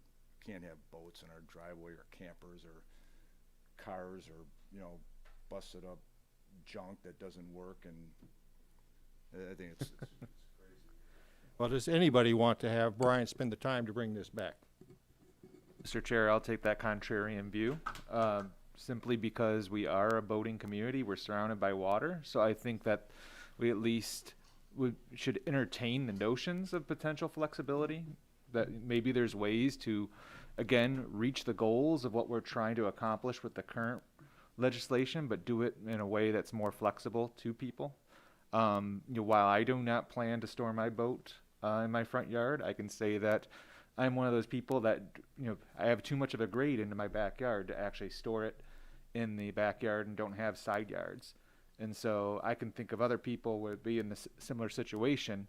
And again, maybe not storing it indefinitely, but if there's ways to be flexible during certain times of the year for certain amounts of time, maybe with local neighbor consent, you know, maybe that's something that could potentially work. And again, I'm not trying to prescribe anything here. I'm just saying, like, I'd be open to dialogue about it. Anybody else? Eric? I don't know if there's a big issue with the way it is right now. I wouldn't need to look at it. Okay. Yeah, I haven't seen any proposals that make me think that spending time would be fruitful. But, you know, if somebody comes up with a proposal that says this is specifically what we want to see, then, you know, and it's not you going and kind of thinking, you know, creatively about what you might do, then you know, then it's not taking a lot of your time, it's not taking a lot of our time. But I certainly don't think it makes sense for us to spend planner time or our time kind of thinking about problems that we don't appear to be overly concerned about. Well, and that's just so the commission knows, that's kind of why we took this approach with a couple of these, because we wanted to sort of gauge the interest level and, again, just start the dialogue before, you know, because I don't really have clear marching orders, and so I can write all kinds of stuff into your ordinance, or I can take all kinds of stuff out of your ordinance, but it absolutely is meaningless without your all input and consideration, because then it's just me messing with words that impact you all and everybody here without really, you know, making sure that it works or is what anybody wants. So Well, I think I have zero issue with that. there's a pretty clear consensus Yep. from a majority that we don't look at this. I think Jay's approach of saying if someone comes to us with a specific proposal, we'll always entertain proposals, okay? But not try to generate one ourselves. I think The thing that, Sheriff, I can, oh, I'm sorry. I still I'm wanna sorry, add. Dan. I would definitely be open to, you know, reviewing proposals as far as a time frame. I really feel that this is enforced by complaint base. I go through my neighborhood, I see boats. My neighborhood has a lot of houses that don't have side yards. I see a lot of boats in front yards, you know, during the summertime. And I think it's because they don't have a neighbor that complains about it. And I do know some others. I fortunately have a side yard to park in, but many people don't. And I know if they've had complaints and they can't put their boat for one day out in their front of their house. Unfortunately, boats need maintenance. Sometimes there's reasons why it's nice to put it in front of your garage for a little while, or if you're out boating for a long day and you come back, you don't necessarily want to run it over to the storage lot right away. You want to bring it back, unload everything out of your boat, and maybe the next day take it over there. So I think, you know, being open to some time frames during the summertime when you're using your boats. I mean, boats should only be parked in a front yard for 4 months out of the year. I mean, we're not looking at a long period of time that this need to be reviewed for. The rest of the time of the year, it could be off at storage. Well, and that's what this is, okay? We're talking about storage. We're not talking about bringing a boat in that you just trailered and you come in your driveway and you're gonna keep it there for a few days. I think the ordinance, it says as a 4-hour time frame. Is that correct, Brian? Is that you Yes. pan through there? I know I assume there's some kind of limitation on there, and Well, it's I thought I read 4 hours as he was panning through it. Yeah, I didn't, they're just, where you're right here with this. Oh, that's recreational vehicles and commercial vehicles. so if somebody has a boat and they put it in their driveway and they're working on it, that's been perfectly okay as far as the township is concerned, if a neighbor complains, which generates action from the township, our ordinance officer goes down there and evaluates the situation, talks to the neighbors and said, hey, they're gonna have it out, they're working on it, and, they're not enforcing this where they're writing tickets and getting them out. The ordinance, the spirit of the ordinance, as I've always read it and known it, is that you can't store your boat and your RV in your driveway as your storage lot. That's where you keep your boat, or that's where you keep your RV, or that's where you keep whatever isn't allowed in this ordinance. But using your property to keep a boat there while you're working on it, or an RV while you're packing it or doing things has been perfectly acceptable. And a lot of these things have been handled administratively by Tony to go down there and talk to the people and work all this stuff out. But once you say you can store this stuff outside of the side lot and the rear lot, and now they're storing them and they're shrink wrapped in their driveway, and they jack them up on their trailer to take the tire off of it, and they're repacking the bearings, and it's going to take them 7 months to get it back, and and a neighbor can't do anything about it. I mean, come on, that's not the community we want to live in. I don't think anyone is suggesting that, but maybe if maybe I'm not clear on what the definition of storage is, or if it's if do we have a succinct one, 72 hours. So I mean, I just know that boat parts in general, and things that it could take a while till you get things in, and you could be working on and diagnosing. So again, just echoing what Dan was talking about as far as the timing during a boating season, I'd be open for, but I definitely want to make mention that, again, I'm not for long-term storage of a boat in the front yard.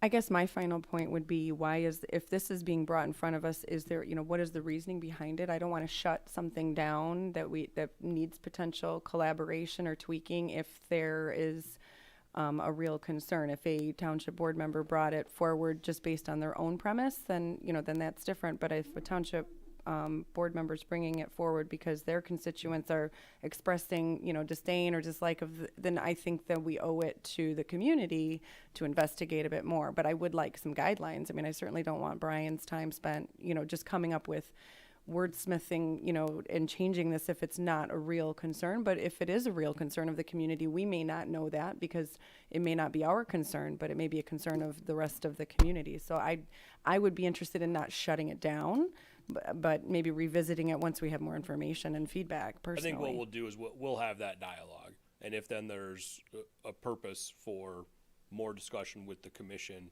we'll have it. I think that's.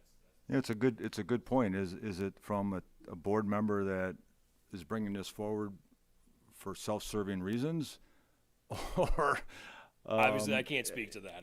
Or is it like Angela? I don't know what one's or is Angela, motivations are. So, or is this is this because this person, like Angela said, has talked to his 4,000 followers on Facebook, and they all say, we want to store boats understood. in our front yard. I would like to believe that it is tied to people that have reached out to that person. So you'd like to believe it, but you don't know. It's wasn't necessarily my topic. That's why I've not drafted anything yet. So to be continued, maybe. How about that? How about that? Is that a good summation? Yep. All right, accessory buildings and waterfront. So this is another one. We've actually kicked this around internally previously. There are very strict provisions on accessory buildings in waterfront yards. And again, with reasons behind most of this. But there are also portions of the community where you drive, and if you look along a couple of the canal locations, there's nothing but detached accessory buildings along said waterfront. Every single one of them, unless they had a variance, which we've not found, are non-conforming. So we have talked about establishing some provisions that would theoretically allow for those types of buildings, but again, only in certain locations. So we've often talked about this in terms of trying to divide the waterfront properties between internal waterways versus external, if that makes sense, or open water versus canal, trying to define those different, those different, let me see if I got this still. Maybe not. All right, anyway. And then putting some provisions in that would maybe allow it in places where it's already part of the character of a given neighborhood, but not necessarily opening it up to places where it is not. So that's kind of the gist of that one. But again, it's kind of hard to draft this without at least a little bit of input or at least a little bit of desire that people want to go that direction. Thoughts? Jay? Yeah, I'll start with the disclaimer that I said earlier. And I'll add the disclaimer that if 4 houses to the south of me and 3 houses to the north of me all have accessory structures and I don't, and so I'm kind of but to be fair, if I look across the canal, there are very few on the other side of the canal. So it's does that mean that the nature of that community is such that there are lot, and therefore I should, or that it's not because there aren't that many across the way, and we all see each other, right? It's like across the street in that way. So I think it's a very difficult question. I think you're right there. Most of those were built many years ago. Some are not, and it's just a matter of what do we want to do with these. For what it's worth, with all that disclaimer, I'd like to see some sort of allowance for it that kind of with notification of your neighbors, something like that. Because if the neighbors are all okay with it, then who are you harming by putting a shed or something like that? On the other hand, it's I wouldn't object if the sense of the commission is such that that we don't want to make that worse, if we consider that to be worse, for all the same reasons we talked about with the site triangles. So Thank you, Jay. those are my thoughts. Might be worth looking at. I mean, if you go down the canal, you see the structures.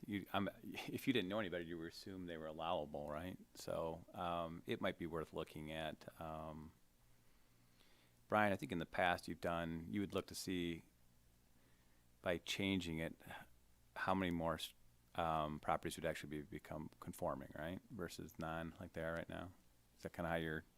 In this one, it would like you do like little. That would be a pretty difficult task to take on. We could certainly try. It's going to take some time, and it may not be entirely accurate. Part of the problem is that they're really only visible from the waterway, other than trying to look at aerial photos, Right. Which are not always completely up to date, but certainly would be a starting point. Like, here's a good cross section there. Again, there are locations where certainly there are several of them. But for us because we don't have good record of it, because they all probably predate the ordinance or they were built without approvals, we really don't have a really good way to just go into township files and start to pull that data. Once you get into it, and let's say we change something, everyone else who put it out, any existing structures are grandfathered, isn't that? Well, so the proper terminology is non-conforming. Yeah. So unless they are illegal, these would all be considered non-conforming. And illegal would be if they were built since the ordinance has been in place that doesn't allow them without permits, without approvals. Then technically they would be illegal. But again, even trying to figure that out that's not a simple task, and that's probably not going to happen. What's a reasonable next step then? Just we would take it to subcommittee and start talking about what it might look like. Yeah, again, I think if it's something that people think is worth looking into, then yeah, we start to talk about the biggest thing we've talked about so far would be like the locations. So again, the idea being that probably not along the outer edges, but certainly maybe there's more potential to allow them on the internal parts. I mean, and then we get into locations and sizes and heights and setbacks and all the things that go with. Yeah, so I guess I would be willing to look at it as a subcommittee for starters. How about that? And that's, again, that's kind of what we had talked about, was just some really rough ideas about what it might look like and what we want to talk about before we dive into drafting these things. Because again, I could go off for days drafting ordinance language, and you don't want me to do that, and I don't really want to do that either, because I don't want to go the wrong direction. I don't want to have to rewrite it after I've missed the mark. So feel much better if it's something that we're interested in. We'll have more dialogue. We'll try to rough something out a little bit better, more detailed for the full commission to see, and maybe then that helps you to evaluate it a little better. Well, let's move on. Eric? Yeah, I mean, I guess I'd like to understand what the high level request is, and, you know, certainly before you draft anything. Yeah. Brian? I'm interested in it. I think that they're, again, adding more flexibility makes sense. Angela? I don't know if I have any immediate thoughts on this one, to be quite honest with you, but I'd be interested in understanding the reason, you know, for the ask, and it makes sense, you know, why that we should pay attention to it and dig into it a little more. John? I'd be in favor of the subcommittee looking at this and coming back with their recommendation. Dan? I think it'd be definitely worthwhile to look into this further, especially being along our largest inland waterway, which is along Thoroughfare, being that it has along a large portion of that has a unique condition where the elevation is quite high from the water. So ultimately, a lot of these structures don't really block anyone's views. You know, I'd hate to not allow people to have them when really it doesn't even matter for the views. Well, sounds to me like it'll be a subcommittee project for us to work out and come back with some thoughts for you guys. So Brian, let's add that to our agenda. Okay. All right. Next one. These should get quicker as we go, hopefully. So woodland tree preservation. So I think you're all aware you currently have an existing woodland tree protection ordinance. We did have a case a couple of years ago, or a year-ish, I don't remember, it was a while ago. We got into the discussion of, you know, not clear cutting, but this idea of grubbing, which is referenced in the ordinance. There is a permit that is required for it, but there is not a whole lot of detail behind that. So we had also discussed the idea of refining that, and whether that was the creation of a new ordinance outside of woodland tree protection, or whether that was contained in the section that already references grubbing. A couple of different options for that one. Originally, I did not want to touch your woodlands ordinance, because your woodlands ordinance many years ago was upheld. I believe it was a state Supreme Court case. So essentially your existing ordinance was deemed constitutional at a very high level, at which point I don't know that we want to mess with it. That being said, the tie-in here, so one is grubbing, so let's keep that in mind, and the idea to refine that and put in some better details and a better process to try to regulate that type of activity so we don't have issues like we've seen previously. The second part is I did send you a very long-winded court decision. It was a federal court of appeals case decided earlier this fall, and it was related to a tree protection ordinance in Canton, and it does potentially have some implications here. So their ordinance was deemed unconstitutional, and for the most part, as I read it and understand it to my limited ability, it is generally tied to the idea of payments in lieu of. So there are a lot of ordinances like this have something like a tree fund and or an opportunity where I'm required to plant 10 replacement trees. Instead of actually planting those 10 replacement trees, I can just cut the municipality a check to cover the cost of those replacement trees. They put it in a fund, and then that's used to maintain parks, open space, whatever. That is the biggest part of the ordinance found to be unconstitutional. We've never used it here. You actually do have a payment in lieu of section in your ordinance, though. So I still have, this will be one for the new year, but Derek and I need to speak with the township attorney to figure out the implications, and or if it is limited simply to that section, in which case it's a pretty easy fix. But know that we may have to make some changes to that particular ordinance as a result of that court case. So, and I sent you the whole thing. If you want to read it, feel free. If you don't, I understand. But I wanted you to at least have the background. So the idea there is we're going to work on grubbing. I believe the commission was on board with that, if I'm not mistaken, from that case. Whatever, it's probably like 2 years ago now. What about preventing, guys, overcutting of trees in general? We discussed that a little bit. Besides just grubbing, we did discuss people coming in and having a wooded lot and cutting down a majority of the trees there. And we talked about how it is a problem, and I feel it's a problem in my own neighborhood. I think within a few handful of houses down from me, there's been 50 trees cut down in my neighborhood over the last 5 years. You know, that's an enormous amount of trees. And Well, I guess it depends on whether that was allowed to be done or not. I don't know that the ordinance would have permitted that. So it sounds like there's a bunch of violations in your neighborhood. yeah, it just gets done. So that's the problem. Is there's not active enforcement. There's no method to prevent this. People just do it, you know. And if you let everyone keep personally, I don't understand why people buy wooded lots and then call the trees down, but it is happening, and I think we've had people on this commission and many others speak about it. It is happening on the island where a lot of trees are being cut down. Not every instance is brought forth into a public meeting, but it is happening, and we talked about grubbing, and we did talk also about trying to prevent overcutting of trees. Well, I think the issue there is you do already have provisions for that. We don't really have good provisions for the grubbing.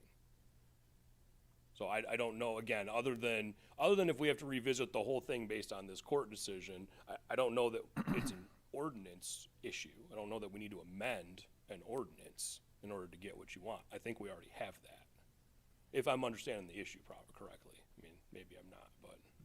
Enforcement issue at that point.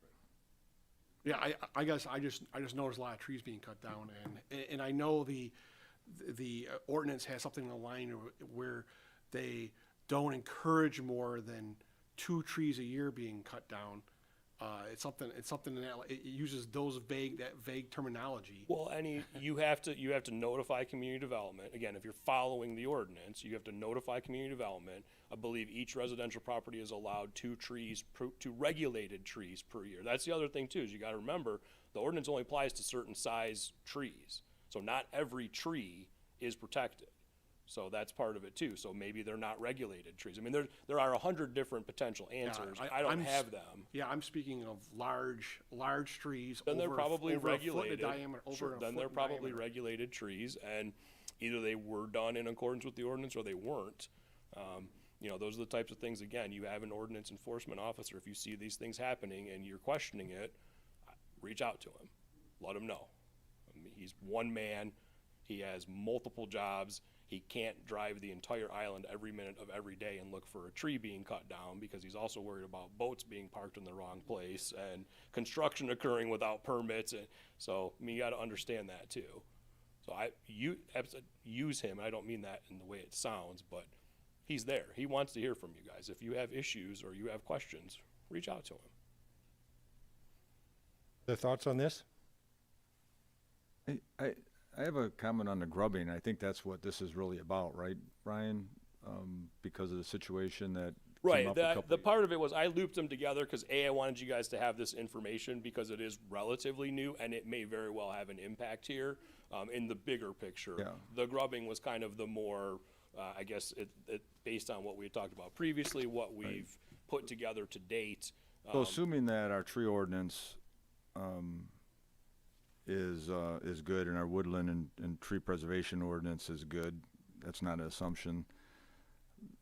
We found that we're weak in the grubbing, right? That somebody was able to go in and grub. So we talked about whether or not we wanted that capability to a developer or a land purchaser after they purchase the land to go in and just grub everything out or not. And it gets I think it wasn't clear cut in my mind. It was like, yeah, it's unfortunate that this happened. Nobody knew about it. They may have cut down some trees that they shouldn't have cut down. The timing of everything wasn't clear to all of us, but the question that was asked, what rights should a property owner have if they buy a property? Are they able to go in there and grub everything out, all the scrub and everything that bushes in between the trees? And I don't know if we've answered that question at this commission of what we want to allow. Maybe we did, but to me, that's the question that I think we have to answer. And if we don't want that to happen, how do we write an ordinance to prevent that from happening? Is that where we're at? Well, I think the idea was that we felt that there were some shortcomings about the grubbing in particular, and that we needed to enhance that particular section and Right. those regulations. The shortcomings and was that it was process. allowed. Just based on that meeting, just kind of, I know what was ultimately, and I think everyone will remember this, is there were the lot was grubbed and there was a lot of trees cut down, Right, and right. ultimately they got a $200 fine. And that's we discussed how wow, it seems like what you do is you just go through and call your trees down and grub, and if you get a $200 fine, you pay your $200 fine. Right. So ultimately, I know that that leads to enforcement, but that's where the problem is. And if there's any kind of ordinance or something that to better support that enforcement, I think that would be helpful. But the ordinance already addresses the trees, right? They cut down trees illegally. And that's what they were fined for. But did they grub illegally? And I remember that they didn't grub illegally, that they were allowed to do that. They just weren't allowed to cut down the trees that they cut down. Is that correct, Brian? Or I don't recall, honestly. It's been so long. Other than adding the word, we believe, I mean, it certainly appeared that those trees were cut down illegally and then they were disposed of before Tony was able to right. That's what it appeared to me, at least. But I think you're right. I think right now the grubbing was permitted because they weren't regulated trees, and we really don't have much protection beyond the And regulated I believe the issue was that they did it without the permit, and then they came back after the conclusion of your meeting, and then they worked with community development, and then they did do the proper paperwork to the get grubbing the permit. Right. Okay. Just yeah. Any other comments on this one? Okay, well, this is obviously one for the subcommittee to flesh out for the full commission, and we will do so. Yeah, and again, I think we have a pretty good sort of outline already, so we can bring that back and get more input, get something for you to react to as opposed to just dialogue about a sort of a vague conversation. So Okay, well, let's try short-term yeah, rentals. short-term rentals. So again, hopefully a quick one. I'll try to get you guys out of here soon. So I did include in your packets, there is a bill that got through the House of Representatives that would essentially make short-term rentals a by right use in single-family residential districts, would not allow communities really to regulate them, it would not allow you to prohibit them, that sort of thing. There's nothing really more to it at this point. I wanted you to be aware of it.